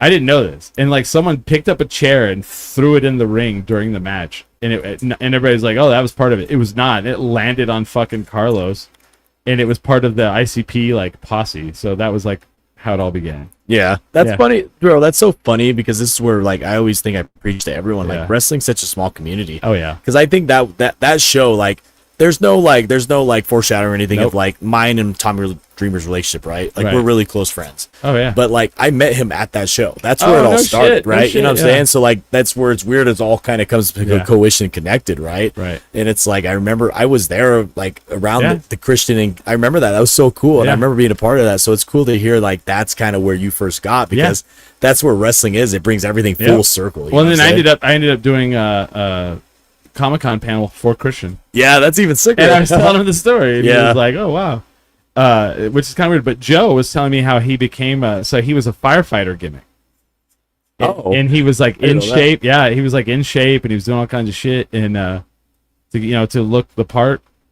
And one day he was like going to go wrestle somewhere, and the promoter goes, "Hey man, we need a guy to be a homeless dude. Yeah. You want to do it?" And he was like, "No." And he's like, "Well, then you're probably not going to be on the card." And he's like, "Oh." And then he was like, "You know what? Fuck it. I'll do it for this one." Yeah. And so like he like went and got a shirt and like dirtied it up and like during the match he was like so I tried to play the part. I tried to steal the other wrestler's boots, like Yeah. and then and like people went crazy for it. But like it's one of those gimmicks, like you're saying, like you could wrestle a 60-minute match, but you don't have to. Yep. Well, Joe doesn't have to go to the gym and work out because he's a homeless guy. you know? Yeah. It would be weird if he's like ripped, 100%. That's the thing. Yeah. Is like knowing your character and where you're trying to go with it, right? Right. Because there's certain looks and prestigious to it. Like if you're going to be some old weird scientist, we don't expect to be a jacked 60-year-old scientist. You Right. got to be weird, creepy, like Dr. Right. Frankenstein, right? Yeah, You know yeah. what You I'm could be saying? 6'5". That's fine. You but could be 6'5". Yeah, hold You up, gotta be hold up. 6'5". You gotta be Are you svelte. bringing up Yeah, yeah. Devotion's like man like talks? Well, we have a doctor. He's Dr. Tox. He's the greatest doctor ever, but I wasn't thinking about it. Oh, just because of the old age. That's what. Yeah, maybe. No, this guy like he doesn't want to do bigger things. I don't know. Like we've kind of talked about it, but He's happy where he is. Yeah. Yeah. But his character is literally the most remarkable character I've ever seen. It's like a mixture of like Danhausen, I feel, but Okay. like he's more science. He's more science. And Interesting. so he just, I don't know, Tox has taught me a lot as well. That Tox is great. Like, I don't know how to put into other words. Oh, well, how do you brought up the Danhausen thing? So my friend Ming is friends with him. Okay. Yeah. And this was during like the AEW stuff. He was doing a lot of cons. So him and Ming would like to hang out and talk. And so Ming, Ming's done stuff with, so because of he did one match in Canada before he came down here, and I was like, he was like, "So you're part of this wrestling?" I was like, "Yeah." I was like, "You want to do some stuff?" And I talked to Fred, and we got him in. Now he does it all over the fucking place. I've noticed that. and he got to get punched in the nuts by Danhausen. Yeah. I remember That's seeing that. actually Yeah. Yeah, and I'm just like, and then now Danhausen is like one of the biggest fucking wrestlers on the planet. It's crazy. It's crazy how big he is now, right? That's why we wanted. That's why wrestling, bro. Like, even if you're not a sports fan, pro wrestling wanted the Knicks to win. Yeah. Because that put pro wrestling in the limelight. Yes, it it just did. 100%. made, like, with him doing, like, the curse and Yeah. everything that he's, like, known for. Right. It just made everyone be like, maybe this is real. Like, Yeah. it makes you question it. Well, Like, really. it's up there with like when they'd have the squid they would have the squid in the tank and it would choose who won and then they would win. Yes. So there's a wrestler named Danhausen. I have to Okay. explain this to One of the Smiley. best. Yeah. Smiley doesn't stay up with pop culture like that. It's I have okay, no it's idea what okay, you're talking it's about. okay. And Danhausen's character is he's like this like quirky evil guy. He wears like face paint and he wears like a black cape. He kind of looks a little bit like a bat. And he goes, "I curse you." And like if he's out there during a wrestling match, he'll curse someone and then something bad will happen to them during the match. Oh, I love it. And so he was in AEW. They kind of didn't really use him well. He went to WWE, and at first I think people were like, "What the fuck is this?" And then he started doing the curse thing there. And then Is it like a black cape, like a magician? yes. Okay. Yeah. And he said the Knicks. So the I think Knicks. I've seen him The before. Knicks were. He was on like Stephen A. Smith's show, and Stephen A. Smith is a sports guy. And Stephen A. Smith's big thing is the Knicks haven't won since 1973. They're cursed, and he made Danhausen mad, and he's like, "Well, they're now cursed again." And somehow, some way, he got Danhausen to uncurse them, and they won the NBA title. Yeah. For the first time since 1973. It's so cool. And so now it's like this thing where he uncursed the Carolina, was it the Carolina Hurricanes or whatever? Yeah, the Hurricanes. And they won the Stanley Cup. They won the Stanley Cup. So now he's all over the place. Like then he went to the Knicks parade. They gave him a belt. You know, It's like 70s mysticism. it's the greatest thing ever. And you know what's great? He doesn't have to wrestle. Ever. Yeah, ever. No, He's got the best job. he doesn't. He just comes out and he goes, "I curse you." Yeah, You know. but it's How do I cool. enroll for that? Right. Is there any way I can enroll Well, for that? So like we'll do this and then we'll get out. One of the great examples of like what you're talking about, where like you have to know your gimmick. Yeah. I feel like is a wrestler by the name of Steve Austin. Yeah, Steve Austin in WCW, NWA Jim Crockett promotion, was stunning Steve Austin. He was a member of the Hollywood Blondes, a great technical wrestler who could do all kinds of stuff in the ring. And then he got fired by WCW and Eric Bischoff, who were short-sighted and didn't see him for what he was. He went to ECW, and maybe he needed that, and he got mad, and he started cutting these like promos where he was angry. Goes to WWE, becomes the fucking largest wrestler in the fucking planet with Stone Cold Steve Austin. Goes from having to do several moves in a match to literally he could probably do 5 moves, and it's the greatest shit on the planet. Yeah. Like when he wrestled the last time he wrestled at WrestleMania, yeah, he rode a 4-wheeler around. He punched a guy a bunch of times in the face and then stopped to drink his beer. Maybe did one suplex, and people were like, "That was one of the greatest matches I ever saw in WrestleMania." yeah. Goals. That's all you need, though. You know what I mean? Yep. People want to believe in the mystique. That's our job as a performer, is to give them that mystique. Yeah, and someone's like, "He's not even drinking the beer; he's pouring half of it out." I'm all, Well, yeah, he's working. and you're Yeah. watching it, He's working, brother. and yeah, but he's like hitting the guy, and then he stops, and he's like hitting him again, and you're Yeah. like, "Yeah, We all want to feel that old school aura. yeah, The old school aura. 100%. yeah." 100%. But that's exactly what we're talking about. We're gonna take a break here. We're gonna go use the restroom, and Smiley's got to smoke or do Cigarette. whatever drugs he does. Yeah, It's just nicotine. Come on, man. You All right. drink caffeine. it's true. It's true. It's true. So what do you have coming up? What do you? Not yet. Hey, Not we're yet. not there yet. We're not there yet. We're not there yet. So, Brody, hey, go ahead. so coming up, we have the whole reason we're here. My puppers. Oh, Hello, puppers. But the whole reason we're here in Albuquerque, man. Oh, Brody, it's okay. you're going to be at AEW on Wednesday. We missed Titan. Yeah, so I missed Titan, that's why. Yeah. But I'll be in action at All Elite Wrestling coming up Wednesday at the Rio Rancho Event Center. I'll be in action, so if people are looking for tickets or whatnot, use code LEMONS. They'll get you 50% off your purchases. Ooh. I'm blessed to have the opportunity, and AEW give me the opportunity to do this to help put on the community that helped put me on, Yeah. Do you know if Fred and those guys are going or no? I think so. You need Okay. tickets? I might. You hit me We up. can I help got you. you. Okay. And then what else you got going on? So after that, we'll be at Apex on Saturday, June 27th. The following week, we got a bunch of festivals in Utah. The 4th of July is on a Saturday, so most wrestling events obviously aren't running. Right. But we got a big July 3rd festival we do in Salt Lake at the Mill Creek Commons. We got July. I'll be in Dublin, Georgia for Lariata Pro. That's one of Luke Gallows and Lasers promotions out there One of in my Georgia. favorite. Where we at the next week? Colorado Wrestling Connection. I got one belt still, so I still have the Colorado Wrestling. We'll talk Heritage- about that in a second. Already. Yeah, so we still got that title, but and then Battleground, and then we're supposed to be back here, but it looks like I'll be back in Utah at the end of the month. So Oh, you're not coming back for the July? no, unfortunately, I didn't make the cut. Oh, that's right. Yeah. No, I got you. But I mean, hey, it's the It's the business. Yes, I'm yeah. not mad at all, No, honestly. no. Like I'm so busy. And I Yeah. don't mean that in any way. I love to come to Albuquerque anytime I can. I take the opportunity. He so. said that he's too goddamn busy. For I'm blessed. I'm AEW, TNA, all that sponsorship. Yeah. What's funny? The last wrestlers I had on my show, I can't think of the woman's name, but I had Dick Nemeth and gosh, she's from here, and I can't think of what her name is. Is it Amara? Yes. Okay, Yeah, got you. yeah, she's from got here, you. I was like, what was her name? I can I'm- say Amara is one of the sweetest people Yeah, I have she met, and was she's nice. guided me. She's like, Yeah. I got to do the Boys and Girls Club panel with her. Oh. Sorry, off subject, but like, No, it's so hey. do it whatever was you want. one of the coolest things because she is a woman wrestler who's developing into being one of the greatest. So Oh, wow. that was super cool. Yeah. So it was cool to have them here. They came in because they had the TNA show here. Yeah. And they came to promote it. And they asked me if I wanted to do to have God, what's his name? One of the guys from Pride and Power. What was oh God. Oh, I forget. But I was busy. I was like, crap. But we do have the show. So the DCCW show is coming up is July 31st. Yep. DCCW show. It's a Friday show. It's exciting.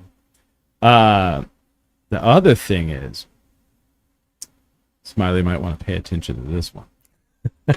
September 20, Really, I'm trying to take care of the dog. I know, but I'm just throwing this out there. This is the first announcement of this.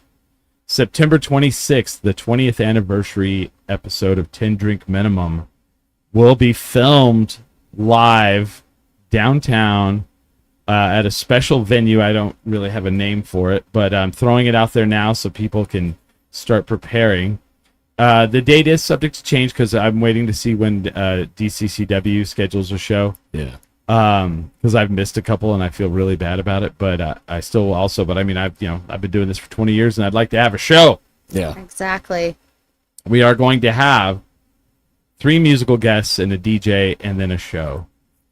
And then we're going to do like a 10 drink minimum experience. We're going to have we're going to take this studio and we're going to move it to a venue. So That's sick, bro. Yeah. That's sick. it's going to be interesting. I mean, you guys are in here. How interesting, how crazy is this? I right? love it. Yeah. Did you think it was going to be this? No. No. 100%. No one ever does. I've had people who come in here who do production and they were like, holy shit. Like, okay. I do a lot of podcasts. And Yeah. most of them are in their kitchen. You know what I mean? Oh, yeah. Yeah. Yeah. But, Oh, you mean they don't have their own studio? no. Lorena, what do you have coming up? You have anything coming up? You know, I kind of have Apex. When's Apex? One more time. Where is Apex? It's in Arizona. Phoenix, Arizona. Mesa, Arizona. June 27th. Hey. June 27th. And then I have all our Devotion shows. So at Devotion, I actually am a ring announcer, backstage interviewer. So Interesting. different light than New Mexico. We have to talk. We have to Oh, yeah, we compare can- notes. I didn't know this. Yeah. Yeah, we can go back to that for Yeah. sure. That's one of the things that got me into wrestling. Interesting. And Lillian Garcia is like my remarkable one. Oh, that- okay. So you do like what Adam Merrick does, not what I do. I'm sorry. I It's thought okay, it's okay. But then same with Kathy Kelly. Kathy Kelly is the reason I got back into wrestling. Okay. To be 100% honest, very cool. is because the backstage, I want to know why you're doing this stuff. So it's Very always cool. been that. Very cool. I didn't even want to do commentary. Oh, I love it for some reason. I love it now. Oh, you have to I don't know, watching Jerry the King Lawler and all those guys Yeah. commentate on it. I was like, I want to do that. I want to talk about these matches, but at the same time, it's watching Melina, all these female wrestlers, even now Alora and honestly Fallen Gray, Brittany Brooks, all these women changing the industry. It makes me more inspired to go chase my goal, and that's why I tell everybody, I'm like, I started as a referee at FitCon, and then at FanX in Utah, I started as the ring announcer. Nice. But now I'm developing my way back into training as a wrestler because why not? Why not? Why not? Why not be the more versatile you are? Exactly. Let me have 3 opportunities Yeah. to make you want to come and grab me. See, there you go. Exactly. And that's any job. So we're gonna take a break. We'll be back. Keep tuning in. And we'll be back about 10 minutes. And with that, We are 10 drink minimum.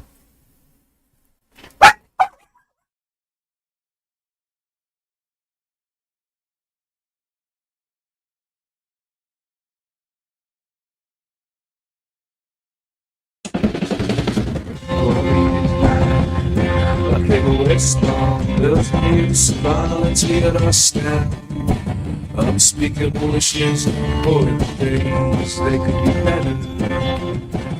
Those who ride, I swear, the world's above that.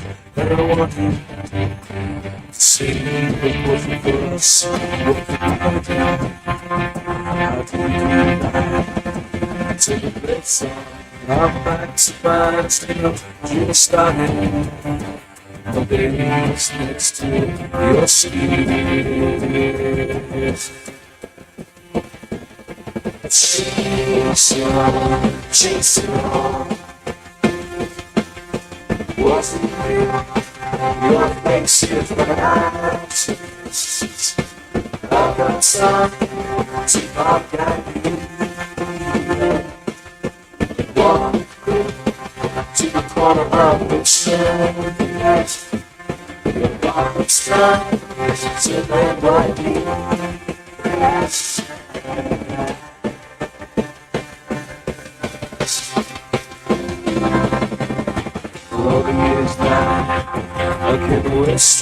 There's no use to climb to your step. I'm speaking of wishing for the things they could be better. Don't wish you right. I'm just waiting. Words above and I want it. Saying what wasn't for us, what could be better. How can we do right? To the best song, our backs are much enough to start it. My days next to your skin. Chase it on, chase it on. Do you hear that sound? It's the sound of you taking me back. Your eyes still, that look is mine. Yourself, boy, that's so right. Come on, child, it's like somebody.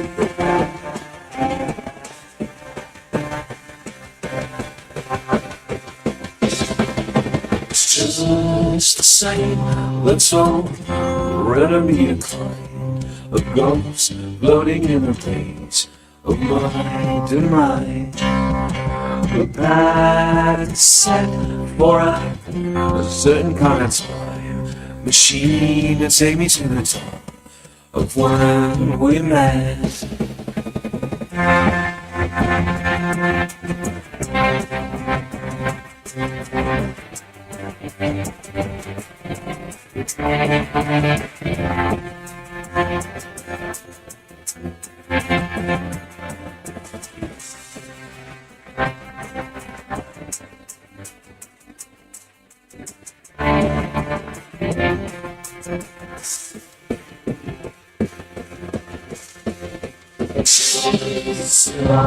Chase it on. Do you hear that sound? It's the sound of you taking me back. Your eyes say no, that look is mine. The band says, boy, that's alright. Yes. Come on, child, let's light to what we have.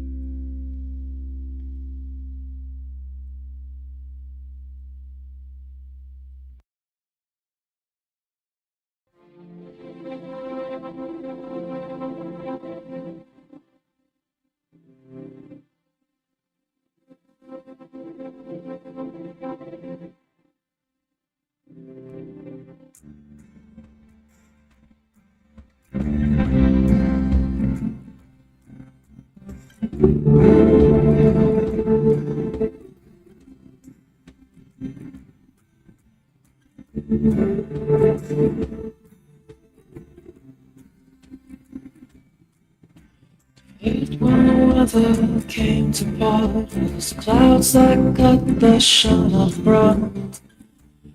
We're too high, the boat can't reach you. Like constant up until the world is small, until the voices are not heard at all. Above it all, the wings are see-through, but the world can't see you. The shade right on the concrete, babe, it's covered the earth white by the Arctic ice.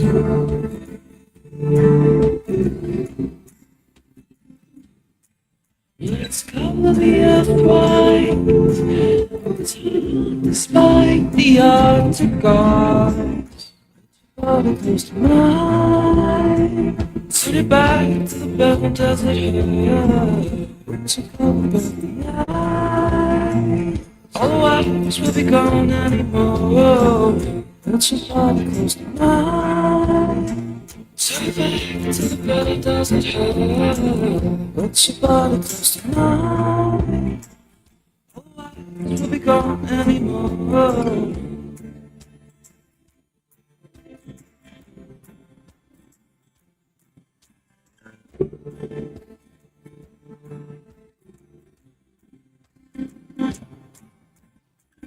Got so beautiful, trying to fail to achieve the goal. And always seconds to ground the great show. Did I expect when the man was strong and could make the ascended fun? Wasn't just around. Pleased to meet you. The soil sinks as my love sinks. Let's cover the earth right. It's hard, despite the static quiet.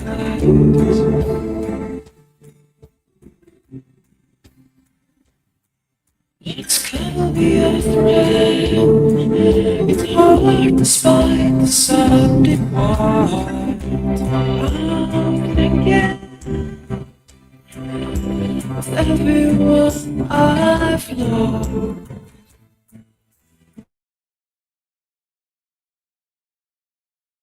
To the door, heading north. I'm thinking that I wake up and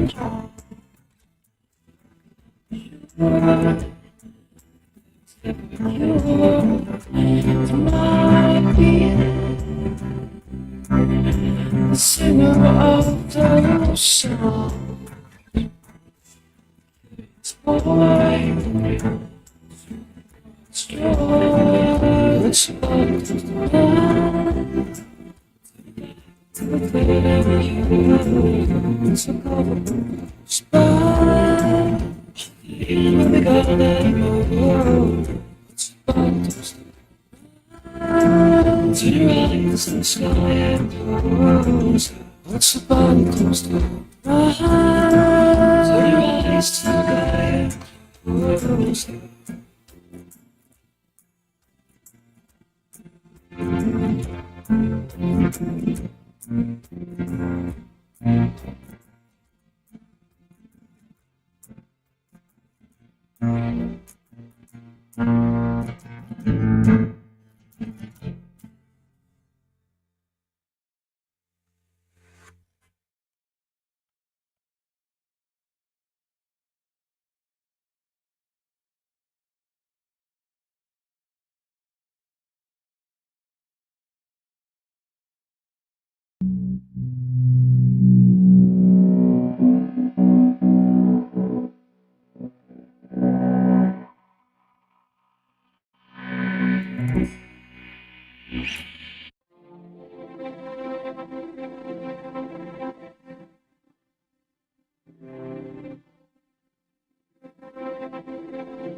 I sold my soul to the bottle. Still none of my friends have left me yet. I'm the same man I was since the age of 13, and I've lived my life with no regret. If you're looking for some freedom, all it takes is 10 drinks minimum. If you're looking for rhyme or reason, all it takes is 10. Oh boy.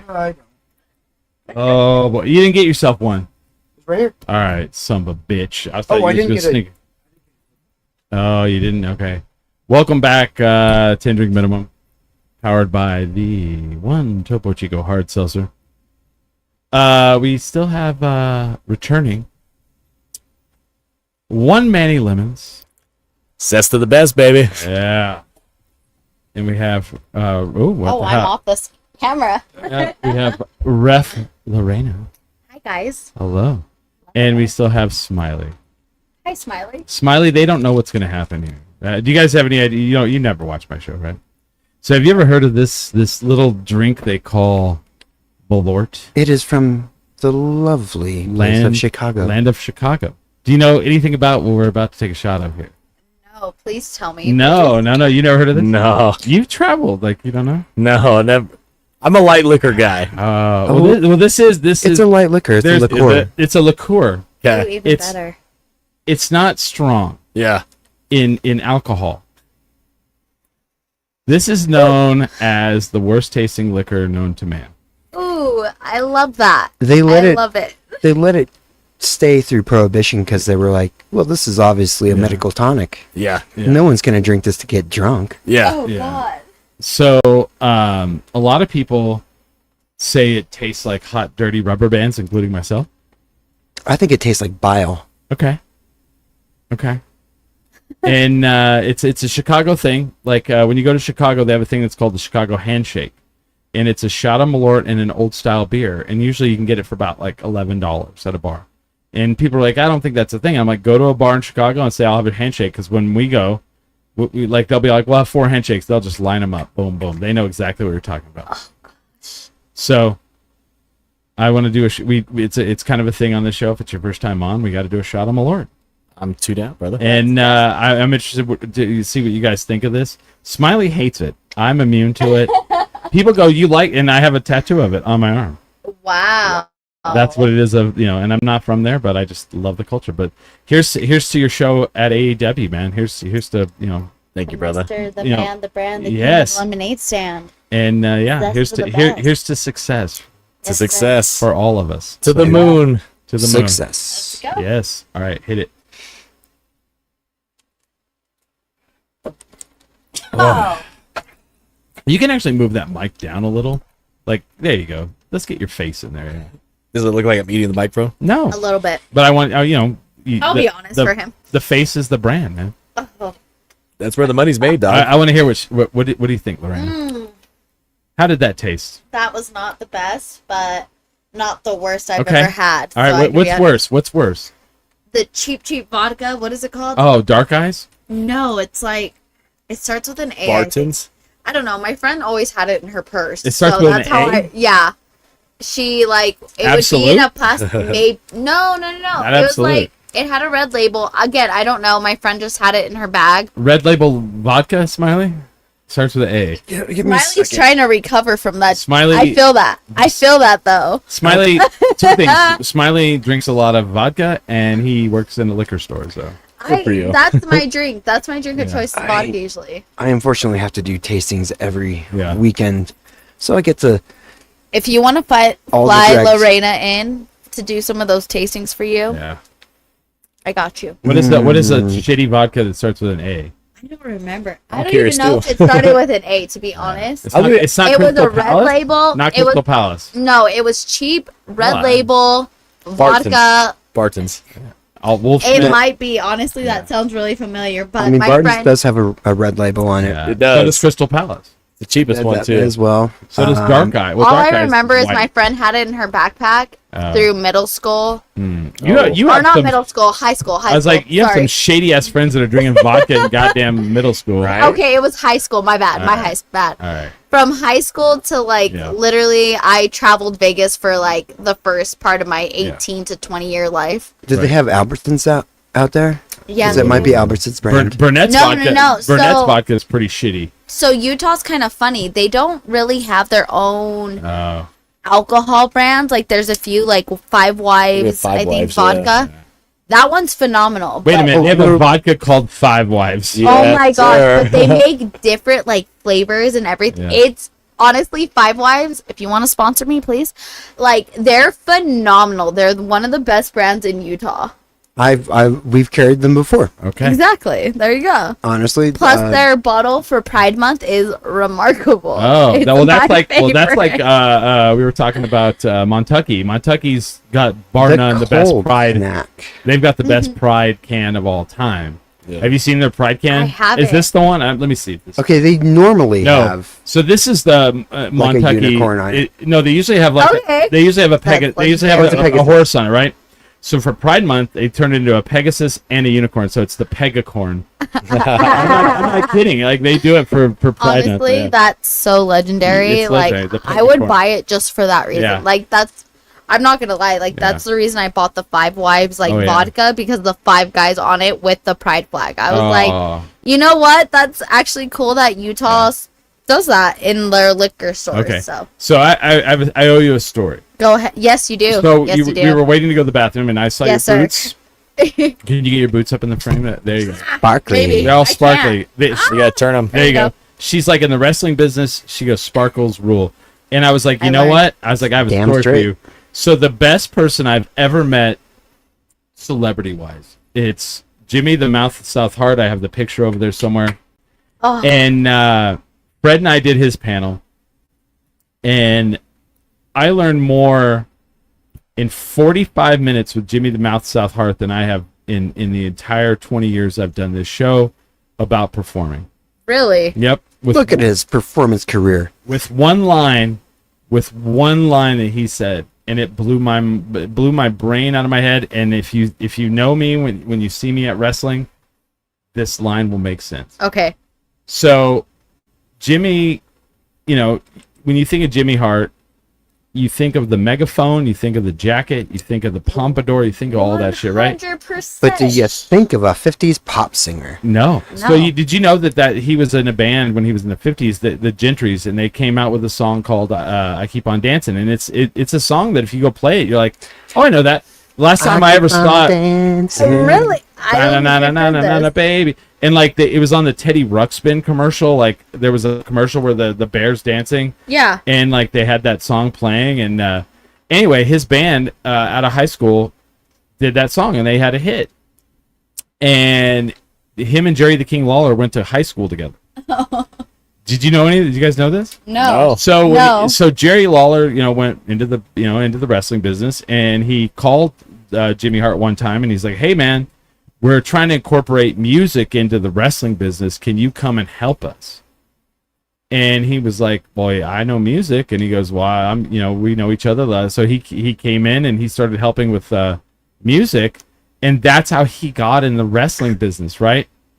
And ended up with Andy Kaufman and all that. The Mouth from the South, man. I still remember. Yeah. Truly looking at him, that makes so much Uh-huh. sense now. And like when he was in WWE, he wrote a lot of the theme songs. He wrote Shawn Michaels' theme song. He wrote a lot of those theme songs, right?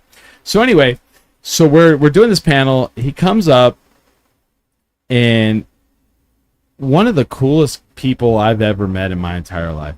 He was so cool, and he was so like receptive to like us doing our like we're part of Duke City Championship Wrestling. Can we put our poster up next to your booth? And he's like, yeah, and he let us. So he comes up. This is no shit how the panel happens. He's 80 like something years old, by the way. We have the table ready, and we're like, hey, we have a table, here's the chair. And he goes, no, I'll stand. And we're like, okay. God damn. So Fred and I feel like shit because we wanted to sit down, and we're like, well, I guess we're gonna stand too. And he goes, all right, well, let me tell you my story. And we don't even get to start the thing. He goes for like 35-40 minutes where he tells his entire life story to the people that are there. There's maybe 20. And he goes through all of that stuff. I learned all that stuff. And by the end, he's like, all right, now I'm gonna pass it on. Oh, you're good. He's like, I'm gonna pass it on to my new favorite tag team, the U-Haul Boys, because they keep it moving. And I was like, what the fuck? What Yeah. a transition. And he goes, Fred and Chris knew our names. Boom. And Brent and I are like, kind of like look at each other like, holy shit, this guy is putting on a clinic on performance. And he was. And this kid stands up, and this has stayed with me, and it has changed my life as a performer. This kid goes, why do you always wear such crazy jackets? And he goes, oh man. He's like, well, I was touring with Steppenwolf, the Beach Boys, and Dick Clark. Our band was. Yeah. And in my mind, immediately, I go, Jesus Christ, what a career you've had. And he goes, one of the shows, I wore a T-shirt and jeans. And after the show, Dick Clark came up to me, and he goes, you know, if you look like the audience, pretty soon you'll be in the audience. And I was like, Dang. holy fuck. Damn. And he goes, I never forgot that. And like, Branding's important. and like immediately I'm like, fuck. You are correct. If you walk into a place and you don't look like any of the audience, everybody automatically goes, who's that? The airport test. Uh-huh. We're in the airport and someone Yeah. walks up to you. They say, I don't know what that guy does, but he does something, right? Mm-hmm. That's what Yeah. what the industry gauges everything Yeah. off of, is that. Yep. So when I do Duke City Championship Wrestling, I always try to stick out. I don't know if you saw me yesterday. I don't know if you've seen any of the other thing. I try to stand out. Whenever I try to do anything, I show up, I walk in the room, I don't look like anyone else, and I try to go up on stage and I try to perform. And it's because of what he said that one day. It changed my life. And It's so a I saw good your call. boots, and you're like, hey, you got to shine. You got to look different, you know? I can truly say, and I will always give Manny props Yeah. for this, is literally you have to shine to be out there. Yeah. So I do ring announcing. Turn that mic a little Yeah, I wanna away. fix that one. No, the opposite direction. this There you way? go. There you This go. way, okay. There you go. Now, perfect. Do it again. So I honestly have learned that from Manny is Mm-hmm. Yeah. that like you have to be the shine no Yeah. matter what, Yeah. because again, I'm newer. Yeah. 100% I'm newer. Yeah. But how do I get people's attention? The first Duke show I reffed, every person I reffed, they were like, your earrings, your necklace. It was that one thing that was just like, Yep. you're different. Yep. So I'm 100% grateful for Manny and Devotion for teaching me that you need that one amenity pretty much to make you stick out as a wrestler. Right. And like we did Comic Palooza in Houston a month ago, maybe. And Oh yeah, last month. and you never know where the The opportunity. first time ever, Yeah. someone didn't confuse me for Corey Feldman.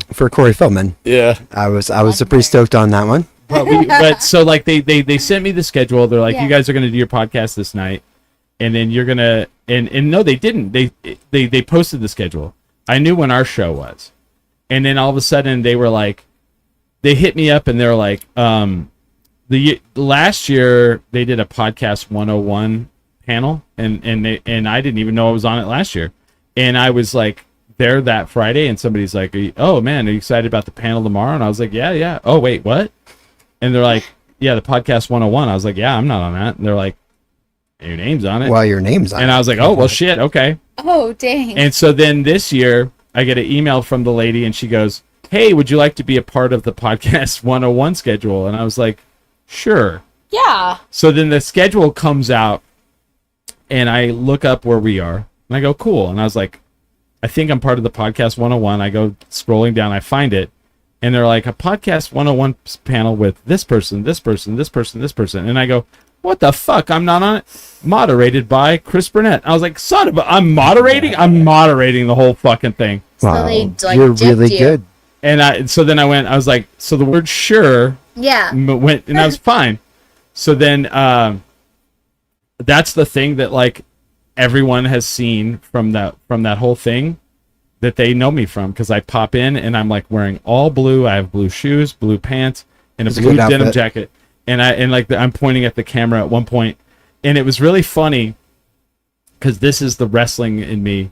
Is like I'm walking around in front. They're like, "Do you want to be up on stage with them, with everyone else?" And I was like, "No, I want to be walking out in front of everyone else That's because some I legendary don't stuff look right like there, though. anyone, right? Exactly. And the photographer for the con comes around, and this is the wrestling in me right here.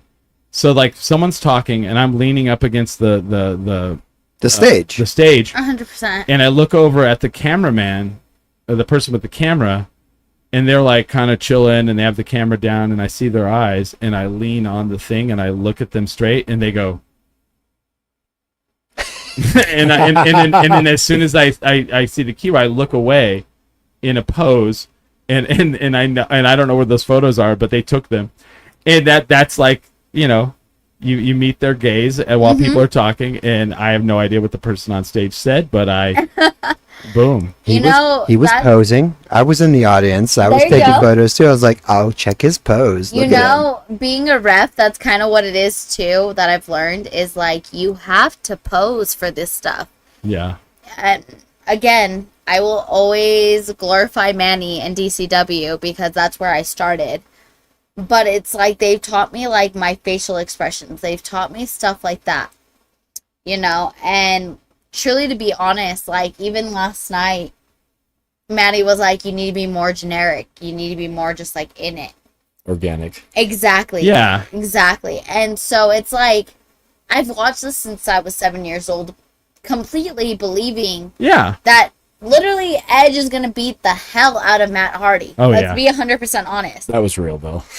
Okay, other than that, but like... That was probably That was yeah, Hey, right. and I will always say this because I literally Yeah. was on Jasmine St. Clair's podcast like a few Is she really days. cool? Is she, I missed I that show. honestly, 100% honest, I honestly love Jasmine. Yeah. Jasmine is an inspiration to me because she did everything Uh-huh. in the industry that I want to develop Well, into. She pivoted from Oh yeah, porn to pro 100%. wrestling. Yeah. And that's why it's like unscripted. My brother literally told me that's what Jasmine St. Clair is known for. Yeah. Right. And I looked at him and I was like, no, she helped me. Like, she made me realize, like, pretty girls can do this too. Because she's still gorgeous to this Yeah. day. Like, and I tell Manny this, like, Jasmine and me have had conversations that I feel that I could go to her and ask her for advice. Like, and that's remarkable because I remember seeing her, my brother bringing up those reruns of being like, this is who she is. This is who she is. Remarkable. Remember her. And everything I've done so far in the wrestling industry has been in footsteps of her. Okay. So doing one of my bigger, like, first podcasts with her has changed my motivation because it's like, I want to get bumped. I want someone to hit me while I'm a manager, but at the same time, seeing Laura, seeing Fallen, seeing Brittany, seeing all these women who are up at Zamaya. Yeah. Remarkable Zamaya. Like, seeing these women come up in this industry and being like, I want in the future to be able to face you face to face. Not as a ref, not as a ring announcer, as a wrestler. So I can truly say, and I've told Manny this, Zamaya, Fallen, Brittany, all these up and coming girls in the indie industry have made me more motivational. It's intense, like how it's great. good so one thing at Duke City Championship, like when we started, you know, it was, you know, you had all men because the biggest complaint, and I would get this like when we'd go out, because I don't know if you guys know this, I helped start this. Like I was one of the original owners. Yeah. I didn't know that, yeah. There's a picture of me, Fred, Joe. I and- did see yeah. that earlier, and I Yeah. looked at Manny. I was like, "That's a picture with Hobo Hank, one of our wrestlers, yeah. Dalton Hood and Dan the Man. Yeah, They Way back are when. obsessed. Tell me I'm wrong. They are obsessed with Hobo Hank. that's cool. Yeah, they are. Well, we all started it together, and I had to step down. My father got sick, and he ended up passing away. But you know, and then when the cool thing is they were like, okay, and and Fred was like, hey, we're here if you want to come back. And they waited a couple months, and Fred's like, well, I'm hitting you up. Do you want to come back? And I said, yeah. And he's like, do you want to be an owner, or what do you want to do? You want to be in the ring? You want to do something? I was like, I'll do commentary again because I did commentary. Yeah. I'll do the commentary. We'll see where we go from there. And so I came back as just commentary because I'm a performer. It's a boot him out of the ring. No, that's not what happened. I know. I don't like Pile driver. I don't like the bit. I don't want to do the business part of it. I want to be like, okay, doing this for 20 years, like we would go set this thing up and we would, you know, do this at places. And it took a long time to get to that level where I could show up and just sit down and talk. And people are like, well, what do you mean? I was like, well, I would have to do that myself. I would have to set all this up. I would have to do all this shit, and I would have to stress and, you know, do the production part of it. I want to show up and just sit down, be the judge of whatever. This guy. Be the, you know, I want to walk in. I want to someone to hand me the microphone. I want to do the thing I need to do, sit it down and walk away. You set that stage up for me. Yeah. Hold on to I it. don't want to do any of that. I don't want to set the ring up. I don't want to break the fair. ring down. I want to 100%. show up, I perform, and I leave. Exactly. And I enjoy that. And I'll no and not leave. I like to stay and I like to talk to people. And you know, I've paid the dues that I need to pay. I don't want to you know, go to the business meetings. He unless I injured have to. himself on stage. I did. I was getting in the ring. And I slipped. It happens eventually. I slipped between the ring and the Yeah. But you guys get that, you know, like you know, you're the owner of your own thing, and it's a lot of work. I'm set. The amount of work. So like what people don't understand, and I am not Manny Lemons, but the amount of work that Manny Lemons goes through to put on a 2-hour show is a tremendous amount of fucking work. I don't even know if you do a 2-hour show. You know, Can I be truly 2.5 honest? hours sometimes. you have to do all the work. No. I delegate a lot of shit. I'm just kidding. Manny, okay, Yeah. and this is just from the Utah perspective. I've been in Manny's life for a year. Okay. The amount of stress and like stuff he deals with Yeah. is unregular. Oh, like, yeah. And I'm not just saying that like, I don't want that. no, this man's phone, I'll be sleeping. Oh yeah. Okay, and this man's phone's going off at like 8 a.m. And I'm like, oh yeah. bro, I just want to sleep. But it's like, he's such, and I've told him this, like, he's such a leader. He's such a motivator to the people in this industry, such as, like, who knows, out of state country, like, not countries, but states that want to develop that vibe he has Right. in Devotion. Like, truly being part of Devotion for a year, I started back in June, and it has changed my life, and it has made me grow as a person. But that's because Manny has such a strict hold with his community, with the people in charge. Like, this man, and I will vouch for him every single day of my life, is that he wakes up to these text messages of like, blah, blah, blah, blah, this is going on, blah, blah, blah, this is going on. And then he just deals with it. And Yeah. so it's like, Well, wrestlers are drama. oh Right? my All the gosh, fucking it's time. the worst thing It's- I've it's- ever thought of. You have these guys who are big, muscled. Yeah. And they're like, I will not do that show if such and such is I on it. don't I will like not. this finisher. I don't like it. I don't like this. I don't like that. And honestly, like, being in Devotion, I've seen Manny develop, Yeah. like, just certain people. Like, our new heavyweight champion, Pablo El Pirata de la Muerte. Holy cow. Yeah. I don't even know what she said.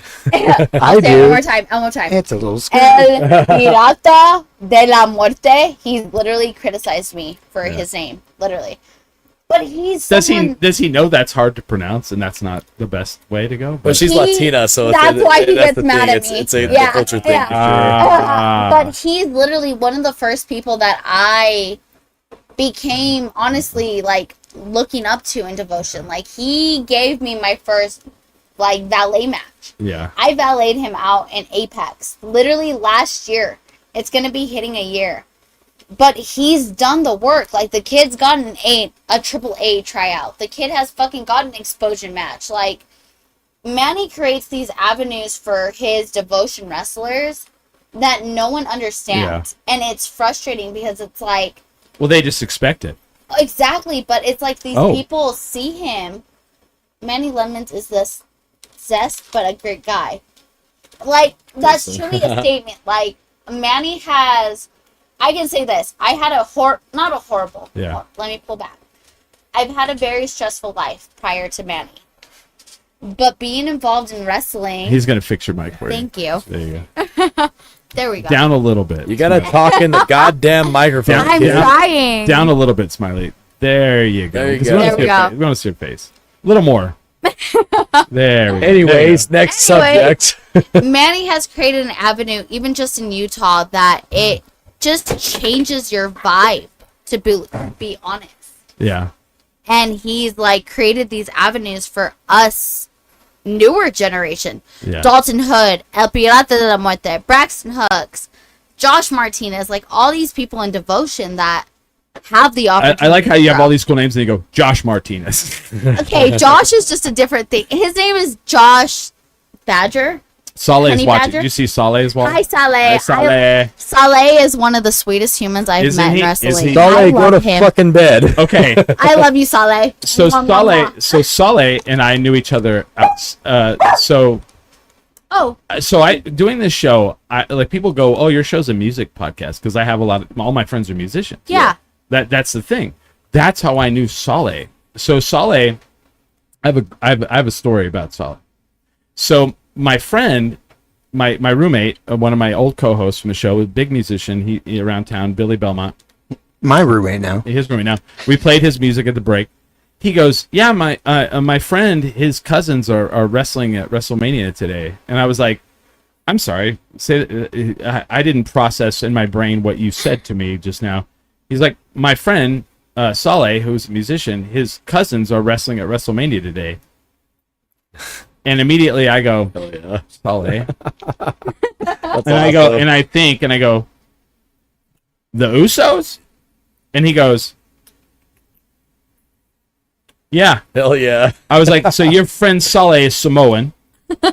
And he goes, "Yeah, how did you know?" I was like, "Well, I mean, his name's Saleh and fucking, you know." So then I go, "So your friend Saleh is related to The Rock?" And he goes, "I don't think so." "Oh yeah, he is. Yeah, he is. Yeah, he is." And so then he goes, "Tell me some wrestling stuff so I could say it to Saleh." So I started telling him wrestling stuff. So he starts texting it to Saleh. And Saleh's like, "Dude, you know wrestling?" And so he does this thing where he like plays off that he knows wrestling, and I'll tell him things and he texts Saleh and they go back and forth, and he goes, "Saleh said this. What do I respond to that?" And I tell him, and so he responded. And so we had that going for a while, and then we had Saleh on the show. And we did the Jerry Springer where we're like, "Well, Saleh, the truth is Chris is actually the one who was telling me all the things. I don't actually watch wrestling." And it was kind of funny. It was like a funny thing. So then when Duke City Championship Wrestling started happening, Saleh wasn't a part of it.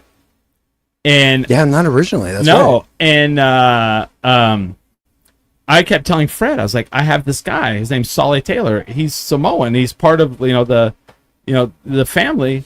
And I was like, "We got to get him here." And he's like, "Oh, well, you think he's a good guy?" I was like, "Dude, he's the greatest guy."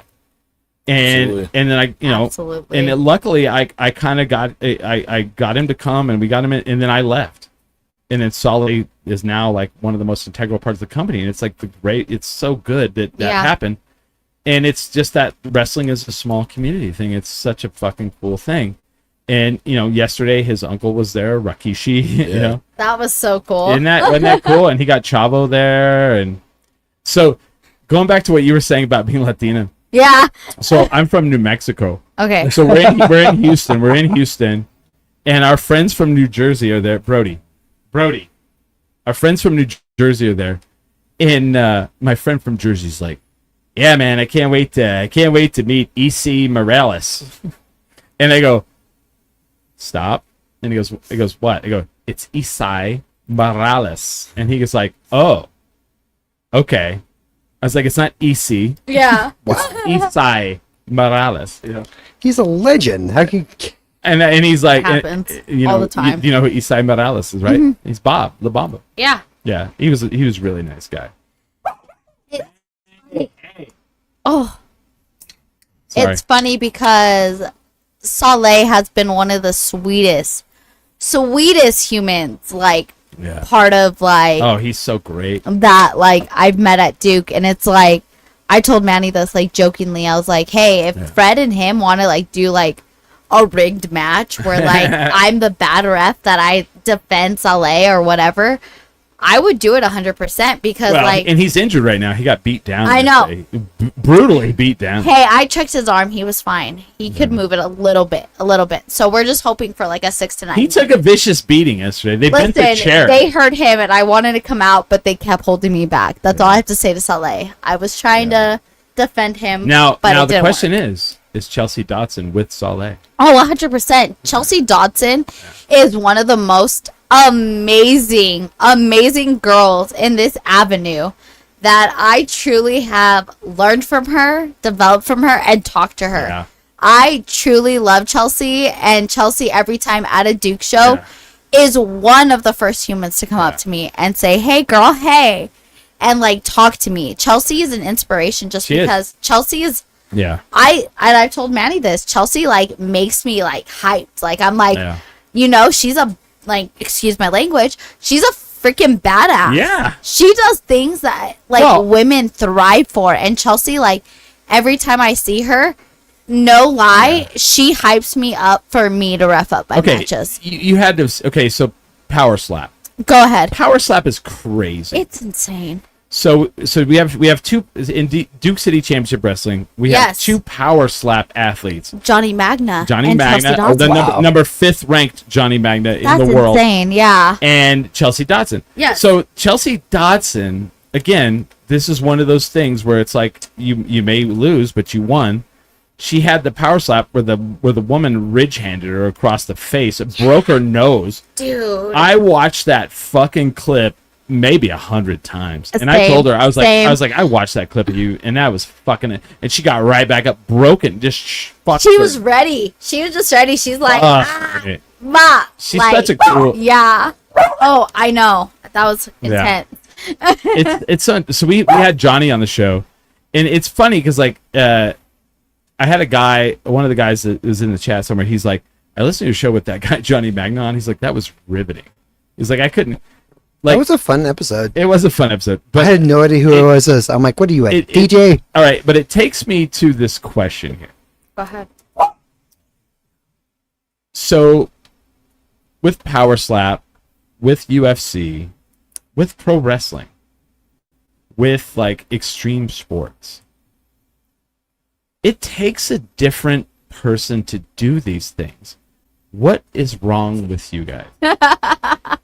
I'm gonna let Manny go first, actually, What is wrong with you? because I just got into this. Because Go ahead. and I'm gonna reference something to explain what explain the question.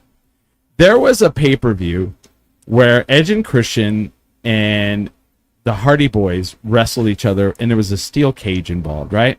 Mm-hmm. There was a spot where Jeff Hardy was on top of the cage, and I believe like Christian was on the ground, on the concrete outside. And Jeff Hardy swantoned off the top of the cage, and Christian moved out of the way, and Jeff Hardy landed flat back on the concrete off the top of the steel cage.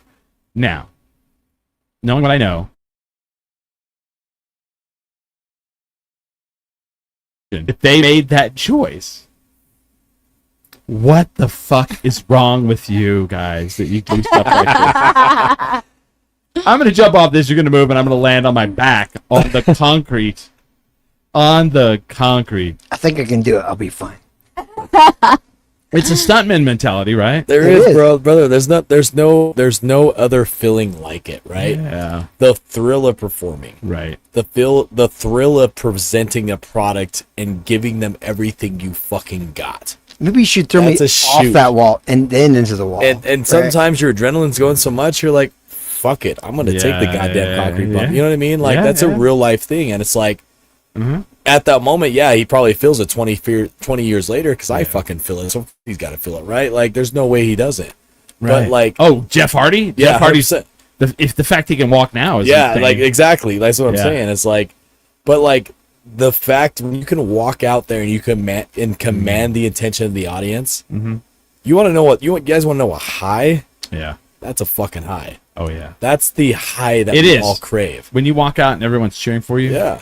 Oh my gosh, even like, not to cut Manny off, like being a ref, like I've gotten like the hey besties or like the la reina like cheers, and it's like, I'm not gonna lie, like that's what's motivated me to become like training and stuff, because it's like, We like our refs out here. yeah, We will cheer for them. it's addicting. It's literally addicting. It's like that high. It's like, oh, keep cheering my name. Keep cheering. Hey, La Best. Because my catchphrase in Utah, and I love it because I just was joking around one day and I was like, hey, besties, it's your girl, La Reina. And it literally popped off more than I thought it was. Oh yeah. And so, like, I came, was it to, like, I don't know if it was Colorado or, like, Arizona. And someone looked at me and they're like, hey, no, it was Atlanta. My bad. It was Atlanta, and it was Keith Shell. And he was like, he's like, hey, you're the Hey Besties girl. And I was like, oh, It's good to what know Manny I'm Lemons, doing. huh? yeah. Oh, 100%. But that was like the most, like, one of the hitting moments. But like my most defined moment is my 7-year anniversary with Devotion. I was maybe 4 months in. Just so fans know, I was going through a divorce at this time. I'm still going through a divorce. I go out to the show. I put my best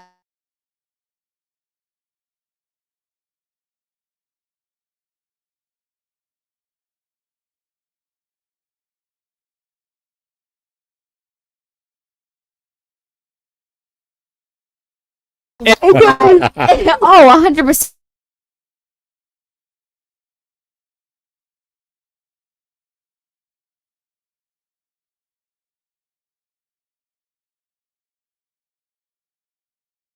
Legend, a rock star, like someone who I watched. Even like our 7-year, we had Luke Gallows and Carl Anderson. Really? Oh my gosh! And those two. Let me put it like Too this. sweet. Too sweet. Yes. Those two have. Bullet Club, baby. Oh, I love them, and I love Gallows, and I love Anderson, and he knows that. Like, I literally have gone up to Anderson and have asked him for advice. I've gone up to Gallows and asked him for advice, and it's like, did 7-year-old me, 8-year-old me, whatever, think that this was going to happen? No. Getting able to talk to my idols, such as these men, Oh yeah. to come and tell me, hey, this is what you need to fix, this is what you need to do, you're great, let's do this. And I'm grateful because even Manny has done the same thing. Yeah. What's it? Hi, Phoenix. Hi, Phoenix. Phoenix, go to fucking bed. It's not his bedtime yet. That's why. Phoenix Claypool. Who's that? Yeah, who is that? He's one of our other Devotion team members. He's Ah. part of So- the staff now. He's part of the Devotion staff. Yes. Ah. So Manny, I will say this in great like admiration. Welcome to the chat. Thank you. Manny does a lot for our community more than anyone understands. Oh, I believe it. This man goes to, there's a place in Utah called Journey House, and it helps people that have like special needs to develop into like normal society, such Okay. as work and stuff like that. Manny goes and talks to these people and to encourage them. Again, as well as he goes to the Boys and Girls Club in Utah to literally sponsor these kids who have had a rough childhood. And What's up, bitch? I truly wish like I said, I was born in Las Cruces, New Mexico. What? What? Yes, September 28th, 1996. What? I was born in Las Cruces, New A Mexico. baby. I was a baby, yes. No, you are a baby. I still am. But like, I never thought, and I've told Manny this, I never thought I would step back foot in New Mexico. So to be the first female ref in Land New Mexico, of entrapment. And Land of Enchantment, though. Yeah. I'm grateful because it's like, I never thought, and I've said this to everyone in my lifetime, I would never step foot in New Mexico again. Oh, wow. But being being the first female ref of You must be floating. DCCW Yeah. and being able to be something of NWA Yeah. is remarkable. Because Isn't it cool? oh, I love it. Like, I love Pollo. I love Brian Idol. Like, me and Brian Idol have had a conversation.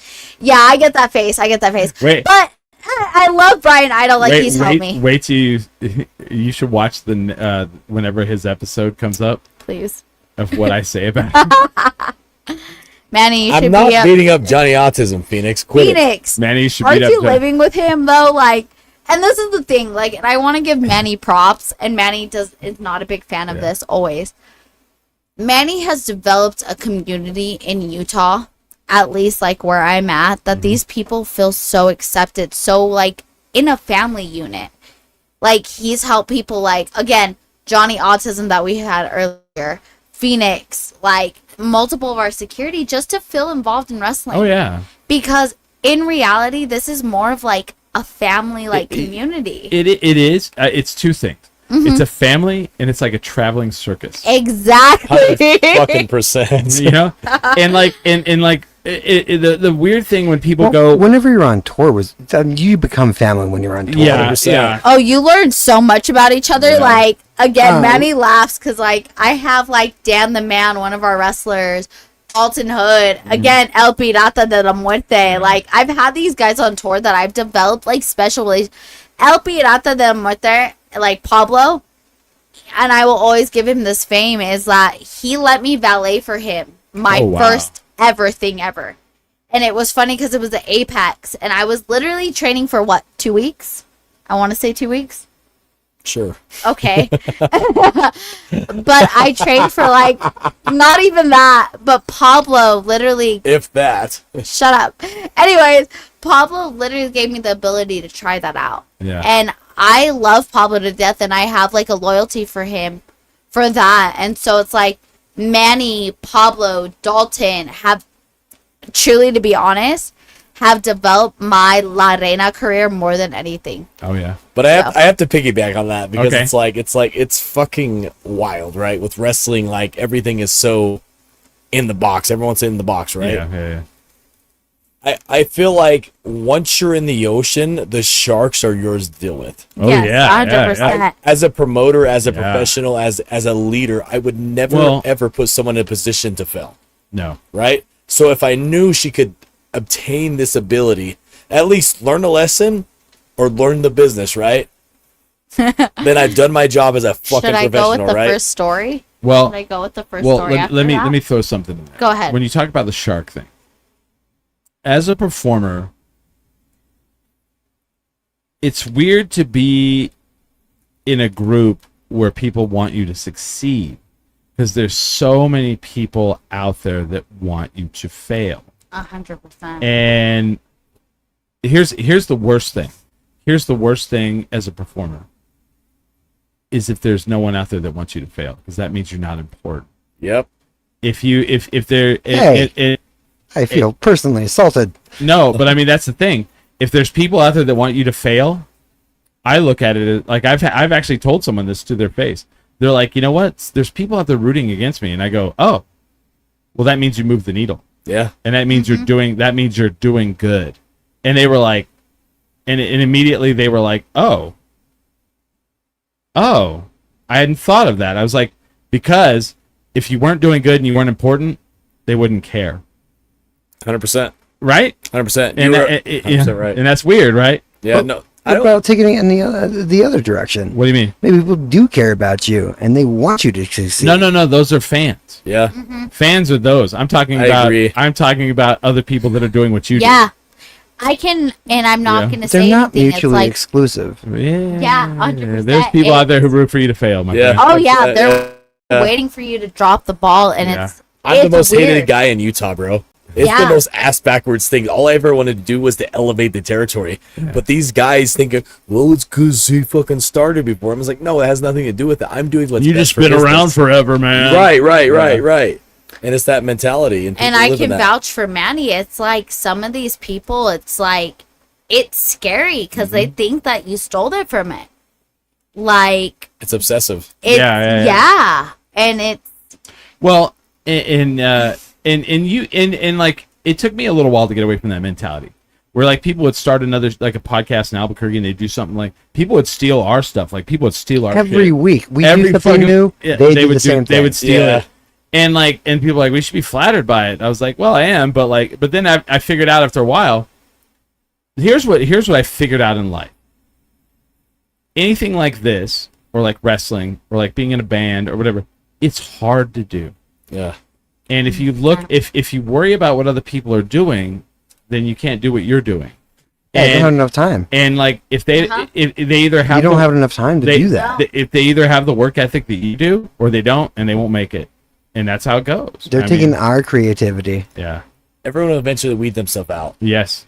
Everyone will. And that's like the thing is like, bro, 14 years nonstop, right? And the entertainment business is so hard. Like, someone's going to burn themselves out unless they love it. Yep. Yeah. Oh, yeah. Like every weekend, everywhere. Dude, Somewhere all the time. I follow you on social media, and you're either doing wrestling in Utah, doing wrestling for us, wrestling for TNA, wrestling for AEW, and like TNA. Are you signed with TNA? No, bro. I'm a free agent. Because you were like doing a lot of backstage stuff with them. Like you were like one of the characters in. Yeah. Sorry, like I have to eliminate that. Bro, it's funny because like I frustrating. think the image I presented online has presented that I'm an exclusive talent, right? No, yeah. So, but like that's not a real case. I'm a free agent because I was Right. even talking to like the NWA last night at the show. Okay. They're like, "Oh, we thought you were signed to TNA," Nope. and like, no, I'm not. Yeah. I'm a free agent. That's why I'm here. Billy Corgan, listen up. Hey, Corgan, what you doing, brother? I want to say this, and like Manny's probably gonna be like, "Shut up," Yeah. but like Probably will. I never thought in Utah that Utah wrestling would be a thing. Really? Oh, 100%. Like I've never been to Utah. I don't know what it's like. Beautiful Utah place. is beautiful, but it's very closed off. Yeah. And so I looked at my brother, and I will always remember this moment. This will be one of those burn moments. November, Thanksgiving time, 23. I look at my brother, and I'm like, I want to wrestle. I've tried college. I've tried all this stuff. Nothing answers to me. Right. What am I supposed to do? My brother's like, I was like, I'm moving to Vegas. I'm going to go to FSW. Like, I had this whole career planned. Mm-hmm. My brother seriously laughed and looked at me, and he was like, you don't need to leave Utah.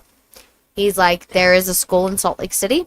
It's called Devotion Championship Wrestling. Manny Lemons. And it's exactly. And my brother's like, I saw him at FSW.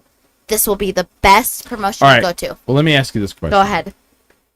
As a boss, Yes. what is Manny Lemons like? Manny He's Lemons. not here, by the way. He's not here, by the way. He will not hear You it. can't see me. Okay, I'm going to cover. Manny Lemons is one of the best bosses you could have. Manny Lemons is trying to direct you into a place of this future that you Okay. don't understand. All right. Manny has told me he sees more potential in me than being a ring announcer referee. Yeah. Why am I not going to take my coach's mentor's advice Mm-hmm. and seeing the best potential in me? Yeah. When in true honesty, like I said, I grew up here. Let me be 100% face forward. Mm-hmm. My dad left my life. Let's be 100% honest. I had no desire to do anything bigger than being a lawyer, being a doctor, being these little minimal I like things. how you're like, I don't want to be nothing better than like a lawyer or a doctor. Like that. It's Like, in the that's plan. terrible. You know, in That's- my that's opinion, the I feel minimum? that if you're able to do I didn't want to these- go any higher than that. Yeah. I feel that the entertainment industry is a lot higher because you're at a lot higher of a criticism. That's not how my mom feels no matter about it. what you say, you're Yeah. criticized.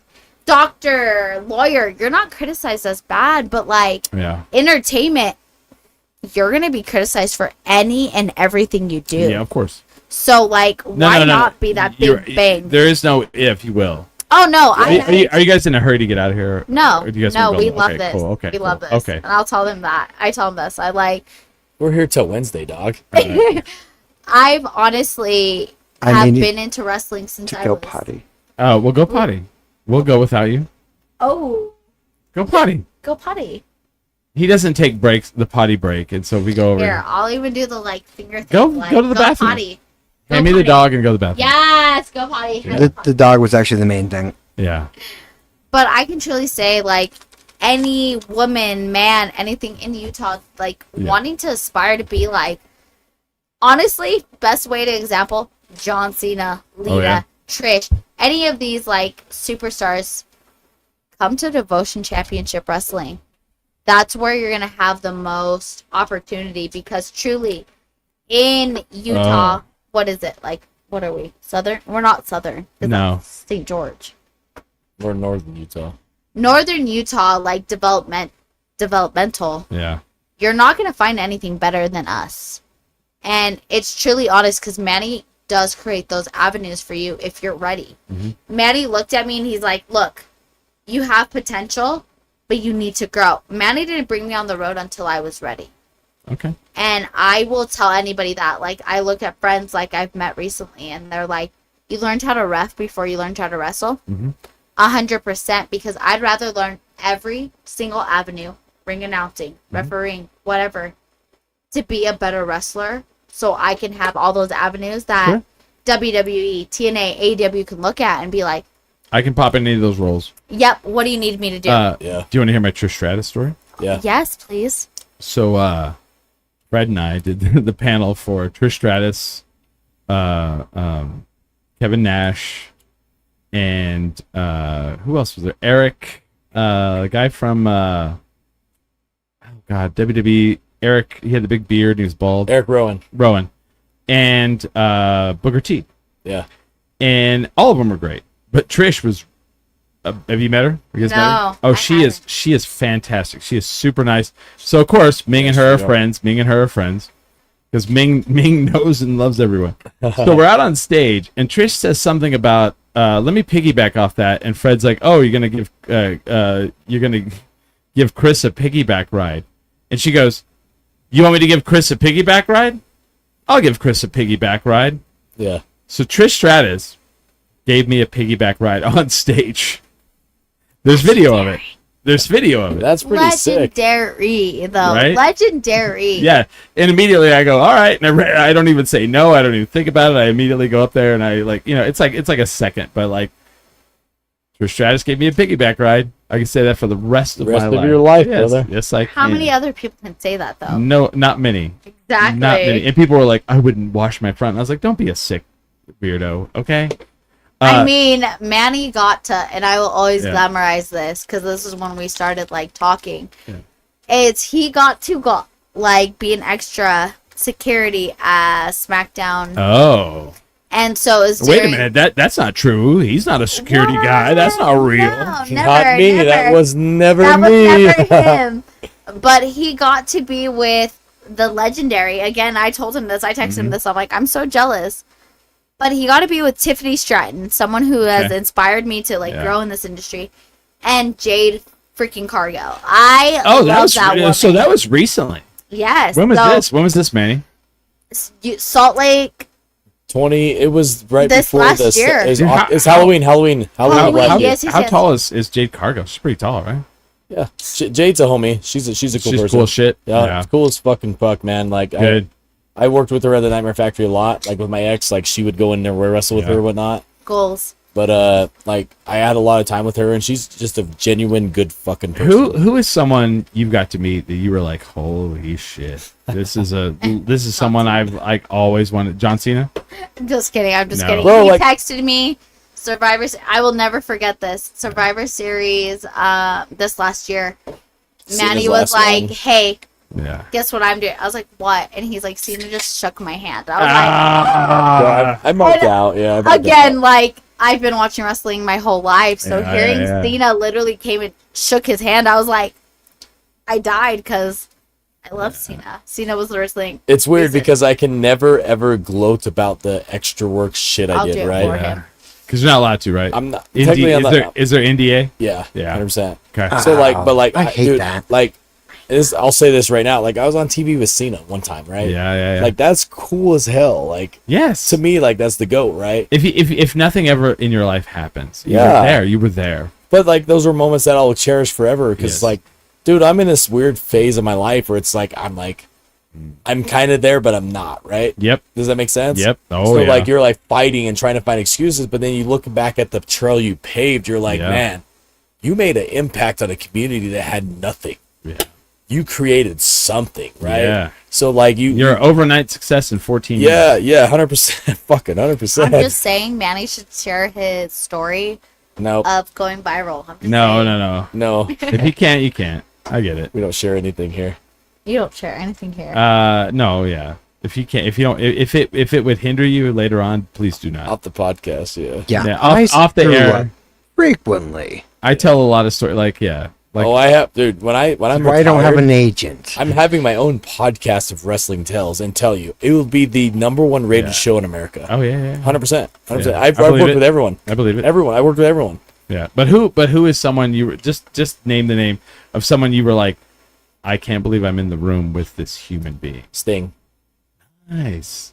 I worked AEW. Obviously, AEW signed Sting, right? Yeah, oh, yeah, yeah. So I did a lot of work. with how do you feel about that? I feel like they did a killer job with it. They did phenomenal. Sting. you, yeah. The fact that Sting could still wrestle. I like I was jumping off shit. Yes. And I was like, wow. He still could wrestle right now Yeah, in yeah, 2016, right? Sting's from the 80s, the yeah, 90s, yes, right? dude. I was a kid. I was a little boy. So I was born in 75. Yeah. When Sting was in Jim Crockett Promotions, when he came over, I was like, he was the surfer Sting. Yeah. I was like, oh my god, I love this guy. He was the greatest thing on the planet. And then when I was in college and he became the fucking Crow Sting, I was like, he's in the Raptors. Yeah. Oh my god. Oh my Yeah. god. It was like fucking must see goddamn fucking television. Dude, it was phenomenal. And Yeah. that era of wrestling was phenomenal. And Yeah. that's what attracted me to wrestling. Yeah. So like when I met Sting at AEW, he's still kind of he's still the Crow Sting, right? Just obviously like in his later career. Yeah, yeah, yeah. But it was still cool to have him say, "Hey, I'm Steve Borden. Where's catering?" You know what I mean? Like Yeah. oh Yes, shit. yes. Dude, Sting, right? You know? I meet Kevin Nash, and he's like, "God damn, it's cold in here." Yeah. And we do his panel, and he's like, and Fred goes, "What's the coolest thing you've ever signed?" And he goes, "Oh, a cadaver on him." And he goes, "Oh wait, that was in here because this place feels like a goddamn meat locker." So then later on, I go to get his picture, and immediately he like sees me, and he goes, "I found out why it's goddamn cold in here." He's like, "They had a concert last night, and they had to fucking turn the air conditioner on." And I'm like, "Oh, can I get a signed picture?" That's how it is though. Very interesting. Sometimes how it is. They're all just people, man. Yeah. Where's catering? I love that. I love that. That is, and it's like Yeah. it was such a small Yeah. interaction, but like I mean I've met and talked to him since then, but Oh, like yeah. that was the first, right? Yeah, the yeah. first interaction, and you're like, dude, this guy is like the entire reason I'm even backstage right here right now is because of this dude, right? Yeah, yeah, So yeah. like it was cool. It was cool to have that moment, and like some people go through their whole entire life never having that. No. I was able to No. experience that. Well, and you didn't get the like meet and greet Sting, like where he's like, "Oh, hey," and he's like playing the character. Never, You got yeah. the guy in the back that's like, "Oh man, I just flew here. It sucks. And I'm tired. Where's the food at, man?" You know, you got that one, which is cool. I think it's kind of cool. So I get to go to like I love green. Like One of my favorite stories from you Yeah, go. is honestly like Yeah. a green room story, Uh huh. and it is La Bamba, Oh. and he's like, Oh yes. "What okay. kind of soup is this?" Okay. So the very first con I ever did Yeah. was the Kane, Lito, and all that. So I'm like devastated by the Lita thing. I walk back through the green room door, and I sat I've there. never been into the green room. Yeah, I am a menace. we're working on Smiley getting there to where he can get in the green room. Yeah. I'm a green room aficionado. I love a green room. I love a crafty. I love all that. And so we walk back through the door, and like, what a surreal moment. So I'm standing there, and I'm 51. I look to the left, and this is what I see. I see Chekhov and Beverly Crusher talking. Yeah. So I see Star Trek: The Next Generation and the original Star Trek having a conversation. And I'm like, Yeah. okay. So I look to the right, and there is what's her name from The Office, the redhead, the crazy drunk lady, Meredith. Meredith. Meredith, yeah. I got you. Meredith is getting a massage on this table, right? Like, no shit. In front of me is Peter Mayhew, Chewbacca, on his like hover around scooter with like these leg warmer things on to help with the circulation. Yeah. And I'm like, okay, that's crazy. And then I look over at a table. There's 4 Power Rangers sitting at a table. I'm like, okay. And then I see over in the corner is Lou Diamond Phillips, and he goes, "Does anybody know what this soup is?" And he's like dipping the ladle in there. And in my mind, I'm like, I have a crazy fucking life. Yeah, bro. No, seriously, like I was even talking to her like last year at the Comic Con Yeah. last year, right? They had the masseuse. Remember the masseuse tables in the Yes, backstage? that was the So we got coolest invited. Like I went thing backstage ever. and like They're like, Oh, all right, yeah, they yeah. massage me out. And then Gene Simmons walks in. Yes. And I'm like, yes. Gene fucking Simmons Yeah, is watching yeah, me yeah. get a massage, right? Like, That that's guy's goat not level real. shit. Yeah, Yeah, yeah. yeah. They're Yeah. cool as hell, you know? Well, no. I was dating this girl, and I was like, okay, we're gonna go in the green room. She goes, I can't go in there, and I was like, here's how it's gonna work. Yeah, They know me because I'm always really super nice to the people at the door, yeah. and I always like talk to them, and I'm always allowed. Talk to them. Yeah. No. I'm kidding. So Ish. I'm allowed in because I usually do the panels and stuff. So like I tell her, I go, we're gonna walk like we have purpose to the back, and I'm gonna acknowledge them. I'm gonna be like, hey, how's it going? But we're like face forward. She goes, okay, and we do this, and she gets in, and she goes, I can't believe that worked. I was like, it always works. So we get in there, and I was like, but you have to be cool when we go in there because this is where they decompress and they hang out. So we're sitting at a table, and she goes, is that Elvira? I was like, leave her alone. And she's like, I'm sitting at a table with Elvira. I'm like, leave her alone. She's an impressive human being, by the way. Yeah. But like I was sitting with Tom Arnold, and I was like, I knew he had done he did stand up the night before. So I was like, hey Tom, how did your stand up thing go last night? And he like looks up, he goes, oh, it went great. Yeah. And like that's how, like you don't, I don't know, you don't mark out. You just like, you talk to people like they're people, you know? Yeah. And that's the hardest thing, but like that's it. Like Yep. they are, because they are. Yep. We're all human. The hardest thing, Or if you're weird, like me, you just keep being weird, and people are fascinated by you for some reason. that is true. This is very true. Me too, I brother. take them to Talking to cons. you. I take Me them to too. cons, and they'll be like, we're smiling, and they're like, we just want to watch it. Yeah. Good for you, brother. Remarkable. But hey, that's branding. I wrestle in Yeah. my underwear for a living. Yeah. If that tells you anything of what I do, right? That's a real life story, you know? Yeah. But like, it's one of those things where you get that imposter syndrome, where you're like, I'm not as good as these people, and they'll tell you like, yeah, you are, and then you have to like go, oh, I am their what do you call it, like referee experience, it's Yeah. like they're officiant. no, but like But that's what I feel like even on like but yesterday. you're not a referee, you're a performer.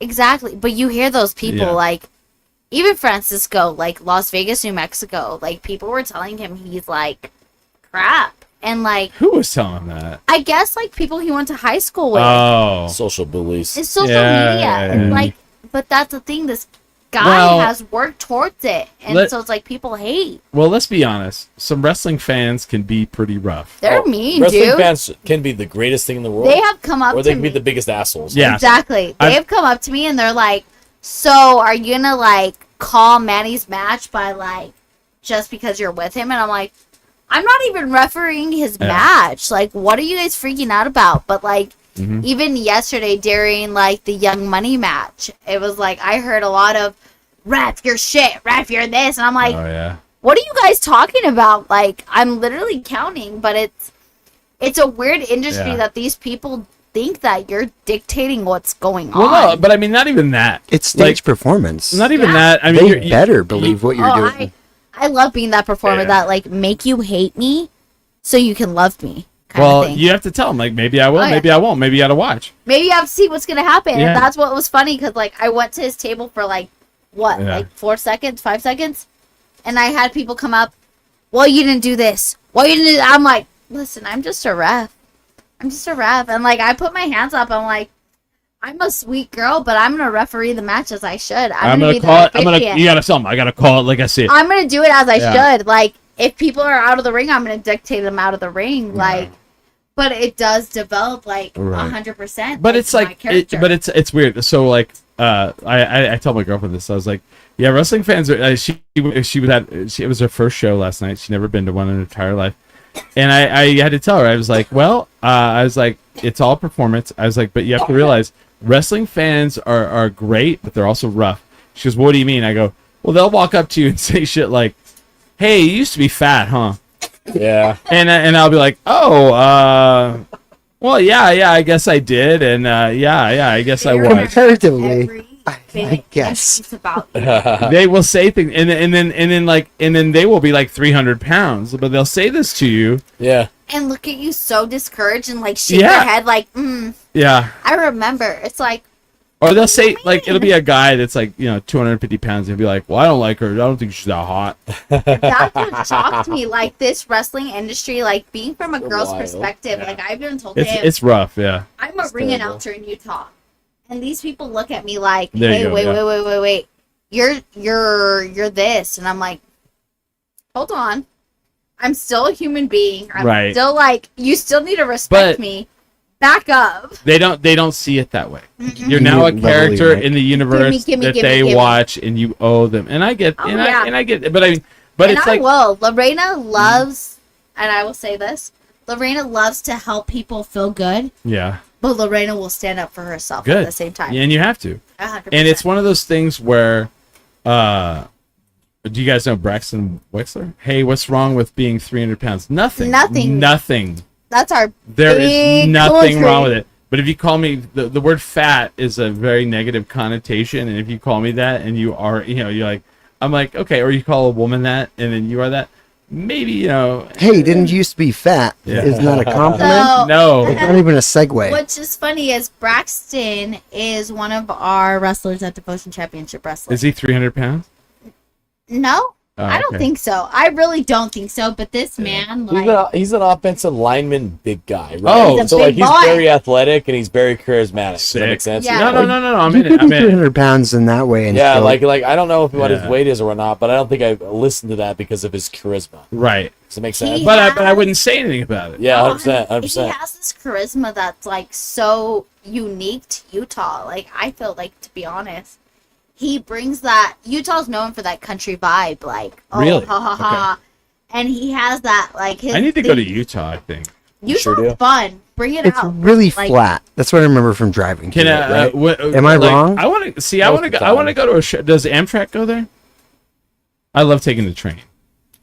Yeah, it does actually. There was a stop. Yeah. When is the next show?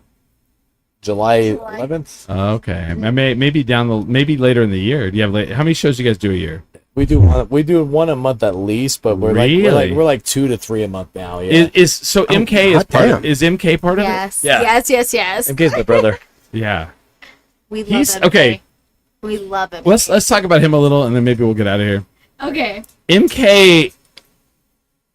The fact that he is not like somewhere higher up is kind of astounding, right? It's ridiculous. Honestly, I love MK, and I met MK one of the first people I Right. started with. And Yeah. MK has Are you brought- peeing again? He wants to fix Oh, your mic fix the mic again. again? All Okay. right. You gotta learn to talk. I'm trying No, to. she moved it. It's fine. I'm sorry. You're okay. MK is one of the first people in this industry that have brought, honestly, Yeah. Jasmine St. Clair and Missy Hyatt, like, Oh, into yeah. my, like, Well, perspective. he dates Missy Hyatt, right? Yeah. Yes. Which is insane because that's what I grew up with was Missy Hyatt. Like Jasmine St. Clair, I grew up in a different way. I got to do her podcast Monday. Well, of course, I got to do her her podcast on Monday, and from a wrestler's perspective, I'll say that it was remarkable. Like, I was so excited because she was someone again that like showed me that women can be in this industry and Yeah. do anything. Yeah. So it's Yeah. like, I love Jasmine. Like, I don't want to say I have a personal relationship with her, but I have a personal relationship. Do you know how she got into wrestling? I have no idea. I never asked that question, but I just let her guide me in the way she can guide me. It's like because it's in it. Okay, I was in college. She was in one industry, and then later in life, I was like, huh. And like, okay, so here's what's funny. My coworker, a couple months ago, he's like, "You're gonna miss the next wrestling."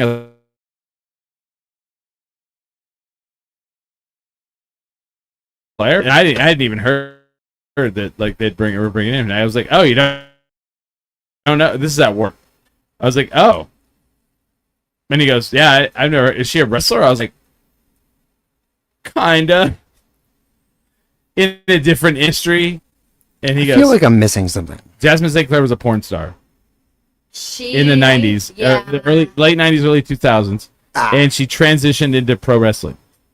She's still doing stuff for like GCW. Yeah. And like she just debuted on NWA. Oh, I didn't know this. Yeah, Yeah. like I don't remember the exact star she's Yeah. with, but like she just did her NWA debut. Like it's a hard Google. Maybe not at work. I don't know. I love Jasmine. I met her at our Las Vegas show. Liar! Liar! You are a liar! I love Jasmine. I feel like Jasmine's gonna be a big part of my future, That's cool. and she's truly like even like I'll message her I want to say it was ECW that she probably came in.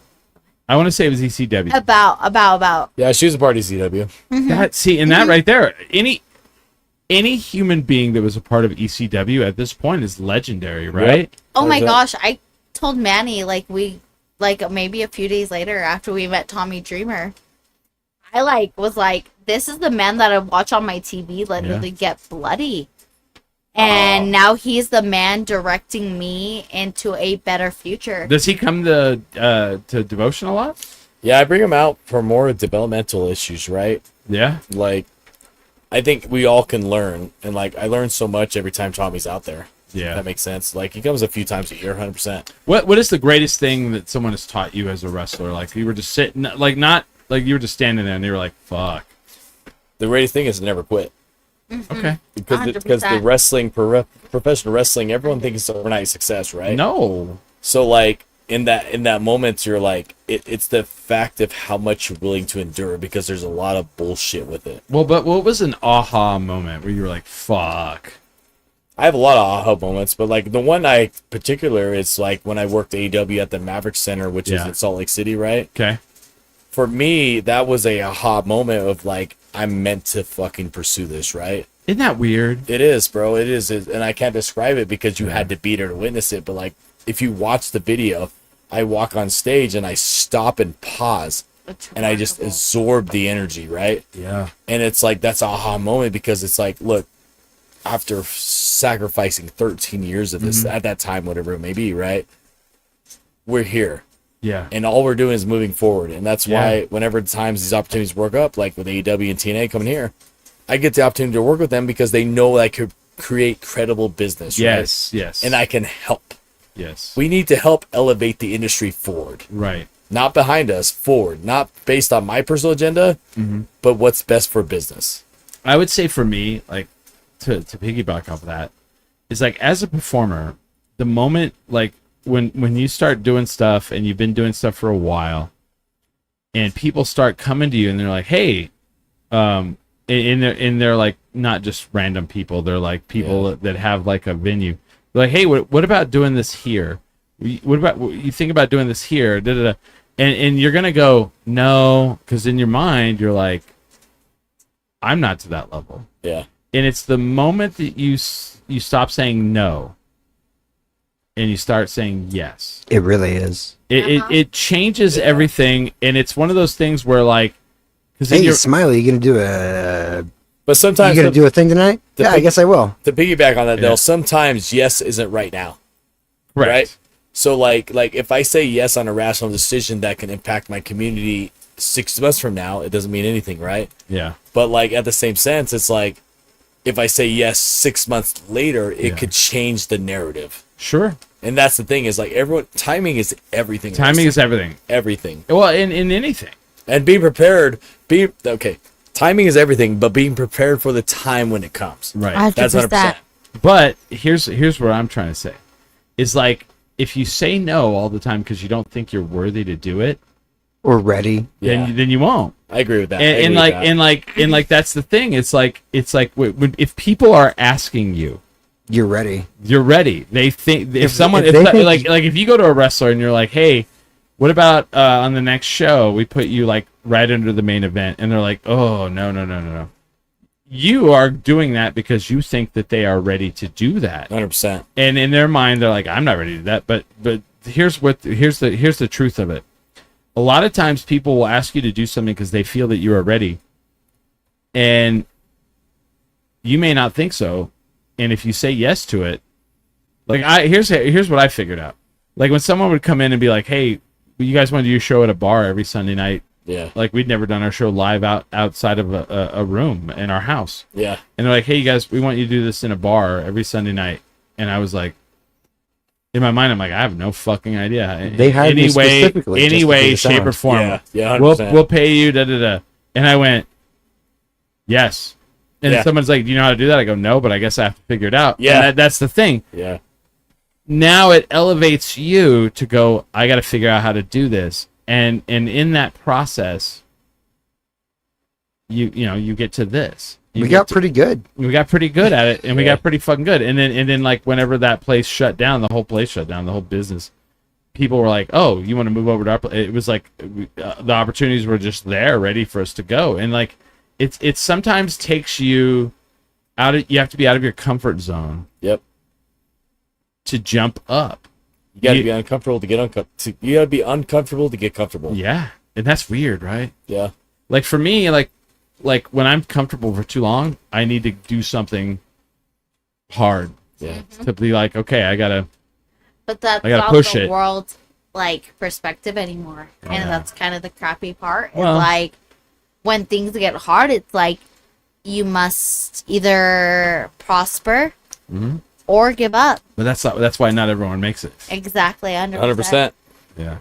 I agree with Braxton. What did Jason say? Braxton Wexler, I've worked very hard doing my 12-ounce curls to get 311 pounds. I'm gonna let you comment on that. Oh. That was Jason.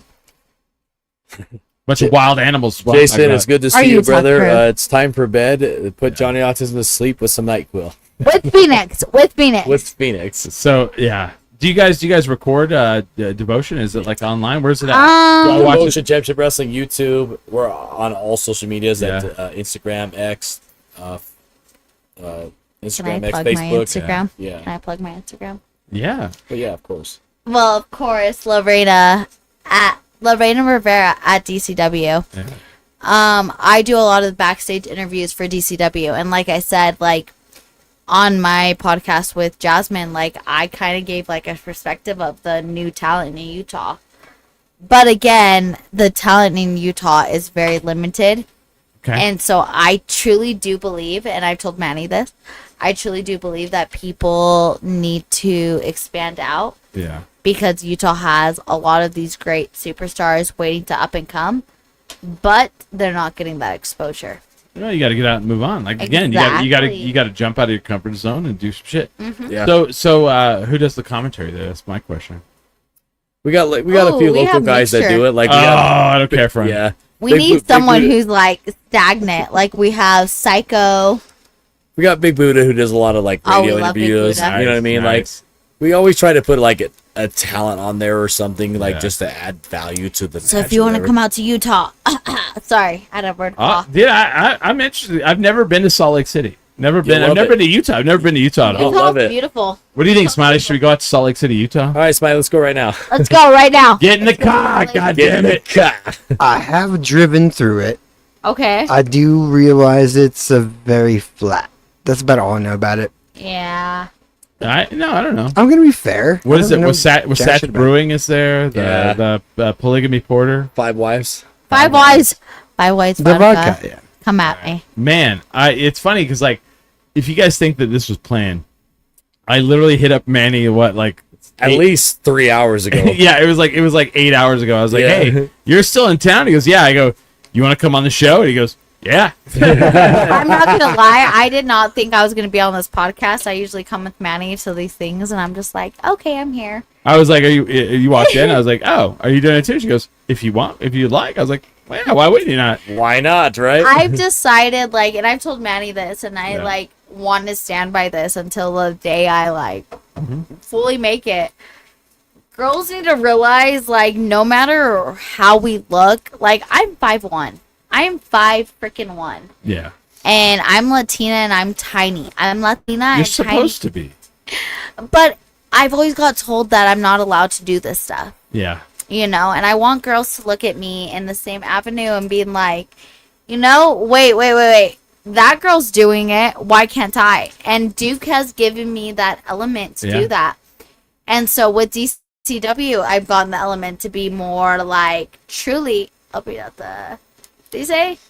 Shut your ass up, Johnny. Whoa! Okay, That's can I argue this real quick? Real quick. All I can say No, is no a 5 foot argument. one. We're closing caption. Johnny, you Yeah. can text You were us. like perfect for gymnastics and getting flipped around in the air. Because You I know, wish my mom refused to let me do any girly sports, and I was So So you're like, I- I'll do wrestling instead. exactly like my mom. Literally, I was born in Las Cruces, New Mexico. My mom's like, "You're gonna do softball, baseball. You're gonna do this," and I'm like, "Mom, I just want to do dance. I want to do cheerleading." And she's like, "No, no, no, no, no." So I did competitive soccer from literally 6 years old to 18 years old. all the way. Wow. Oh, I had, and I will What was always your- say this: What was your position? defensive. Defense? Would you Oh. do sweeper, stopper? Sweeper. Oh, Oh, nice. I loved it. I No loved idea. running Like and like from swiping. Dora the Explorer, sweeper. Yeah, Swiper. like Swiper, swiper, no swiper, swiping. swiper. I would literally say that to people at points. I was like, swiper, no swiping, and I would take the ball from them. That's right. That's your job. Pass it up. Like, I loved soccer. I started out here in New Mexico. 100%. I started out here in New Mexico at 8 years old. And truly, to be honest, it encouraged me to be like, excuse my language 100%, a badass bitch. I don't care. You can Because- thank you, how thank about how about a fucking badass bitch? There we go. A fucking badass bitch who I'm 5'1". I'm Latina. And everyone thinks I'm so small that I can't handle these people. Go to bed, Johnny. Go to bed, Johnny. Yeah, go to bed, Johnny. But anyways, I truly feel that I'm going to change, and I've told Manny this, and I've told my industry devotion that I'm going to be that woman who's 5'1" that makes people look at like, oh, shit, small bitches can do this stuff, because I looked up to China. I looked up to Lita. I didn't look up to Trish. I love Trish. See a white girl. It wasn't even that. It was just that she didn't have that edgy vibe like Lita.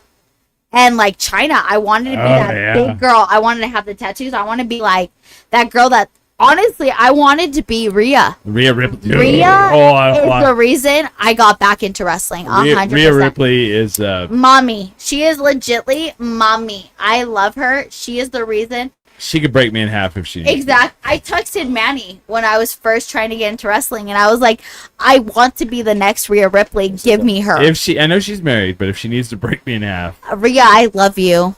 Message me. Just- Smiley, we'll show you Rhea Ripley after. Now I You'll know who die. that She's is. iconic. Like, Oh my I Lord. literally do She this is iconic. because she is iconic. She is mommy. She is. You don't have to She's know the reason I got back into anything wrestling. about wrestling. Yeah, she's the reason I got back into it. Tell him, Brody. Yes, exactly. Brody's saying we got to get done. She's like, I got Exactly. ball throwing to do. We're gonna get out of here. So Manny Lemons this Wednesday on All Elite Wrestling. My dog. Do you have any like teaser that you want to talk about? Maybe. Yeah, that's what's funny is I unfortunately have no teaser, but just know your boy will be lacing up the boots and putting on the tights. Well, I may have to get a ticket because I think I got to go now. What? And I know a guy. I know, and I'm saying I need to dig my shirt out. I have a shirt. We got you. I got a Manny Lemons shirt Yeah. to wear. I wore it at the last one. Oh, I remember, yeah. Yes, and we were all up in the box. The crazy thing about here's the worst part. This is a Smiley. I'm going to tell you why it's rough to go to this event. This is Okay. a live television event. Why would you think I think it's rough to go to? You don't know what the script is? Nope. Oh, you. No, think about it. Think about it. Why would this be rough for me to go to? You're not involved in it. Nope. No, I got no clue. Because I would have to drive to hold on, say it. Rio Rancho Event Center. I missed that. Yeah, no. Yep. You know what? And I wouldn't drive you. So this is an Albuquerque thing. Yeah. So like Ming goes, oh, this is your show. So let me see if I get this right. I saved you from that. People from Albuquerque hate You should Rio Rancho, and I go, uh-huh. thank me. And they hate Los Ranchos. And they go, yeah, that's right. And he goes, but you like Corrales? I go, yeah, that's all correct. Yeah. Oh, yeah. It's just Rio Rancho. It's out there. Yeah. It's a drive. Where are you staying? Like whereabouts? The Quality Inn in Albuquerque. What part of town? Do you know? It's not on the west side, is it? It's all we're more asking about. It's more the south side. Oh, nice. The nice side. Is it over here, like by the airport? No, it's you kinda- take 40 south. Oh no, that's east. Or The mountains are east. Mountains are east. Yeah. That's high Oh ground. wow. So yeah. So like it's a drive, Yeah. and people are like, I live in During the L.A. hike. L.A. like 2 hours to drive, and then they'll move here and they'll be like, all right, I fucking hate you. It's I weird. can say New Mexico is one Yeah. of the worst drives. I literally did this when I was 8 years old. Mm-hmm. Don't remember it. And then Manny brought me out to Duke City last year. Yeah. And I was like, holy shit, I forget how horrible this Yeah. drive was. Well, but like, oh, you guys drove out here? Yeah, You we guys drive drive from Utah? How far is it from? How far? 10 drive? hours. 10 hours. Do you That- have to? Mm. That's nothing though. Oh, no. But Yeah, no, right. there's some I'm- terrible no. areas. Nothing. Do you have to go through like Ah. Nevada? You go That through would make Colorado. sense. You go through Nevada. Yeah. Yeah. It's honestly like there is some dead end, of course, but like honestly, it's not a horrible drive. We drove to Phoenix or to Houston. That's at 15, man. Yeah, 15, yeah. Yeah. That's about right. Drove them back. Yeah. But there's people there. Yeah. There's when you people in Salt Lake City. no, Yeah. but when you drive through New Mexico, there's no people. That's true. Yeah. You're like, when's the next town? Are we all gonna die? Oh, you're new. And the answer is yes. Yes. Yes, yes. All right, we're gonna get out of here. All Elite Wrestling on Wednesday. Manny Lemons will be there. Are you gonna be on TV? Yes, I hope so. I 100%. think so, He yes. will be. All right. Give me that good juju era. Yes. That Manny Lemons, the man, All right. the brand, the king of lemonade stand, the zest of the best is going to be on AEW June 24th at the Rio Rancho Complex. Even if you're not, how amazing! Try driving from New York City to Ogden, Utah. Jay said it's not that far. Stop crying about That it. sounds like Come a on lot. out. That sounds like a lot, and I don't have to, so I won't. Exactly. July 31st, Duke City Championship Wrestling. We return at the El Rey Theater. Come All right. out in September. Mark your calendars. The 20th anniversary of 10 Drink Minimum. And yeah, thank you guys for Can being we on the make show. sure that we're here for that? Because that's like 8 days before my birthday. That'd be dope, man. You guys should come excellent. in. You guys can wrestle in front of the crowd. I don't care. I'm down. There may not be there won't be a ring, but You you know- can wrestle and You I mean, know, Mark might Manny sell that Lemons, shit. Can we, You could throw me can we around, talk that'd be about something fun. About that? Can we talk about something about can that? you pile drive Smiley through a table? There Can go. you throw me into a I'm not the ceiling? promoter here, but I will definitely politic for something. I've always wanted to be thrown into a ceiling. Acknowledge you. I acknowledge? acknowledge you. Yes. All Acknowledge. right, we're gonna get out of here. Thank you guys for watching. Thank you, Manny Lemons. Thank you, Lorena. It's been great. Thank you, Smiley. Thank you, Brody, for holding it together. Thank you, Brody. Look at it. Look at Brody right there. She's ready. Thank you, Topo Chico Hard Brody. Seltzer. And with that, we We are are 10 10 drink drink minimum. minimum. And drink. Minimum.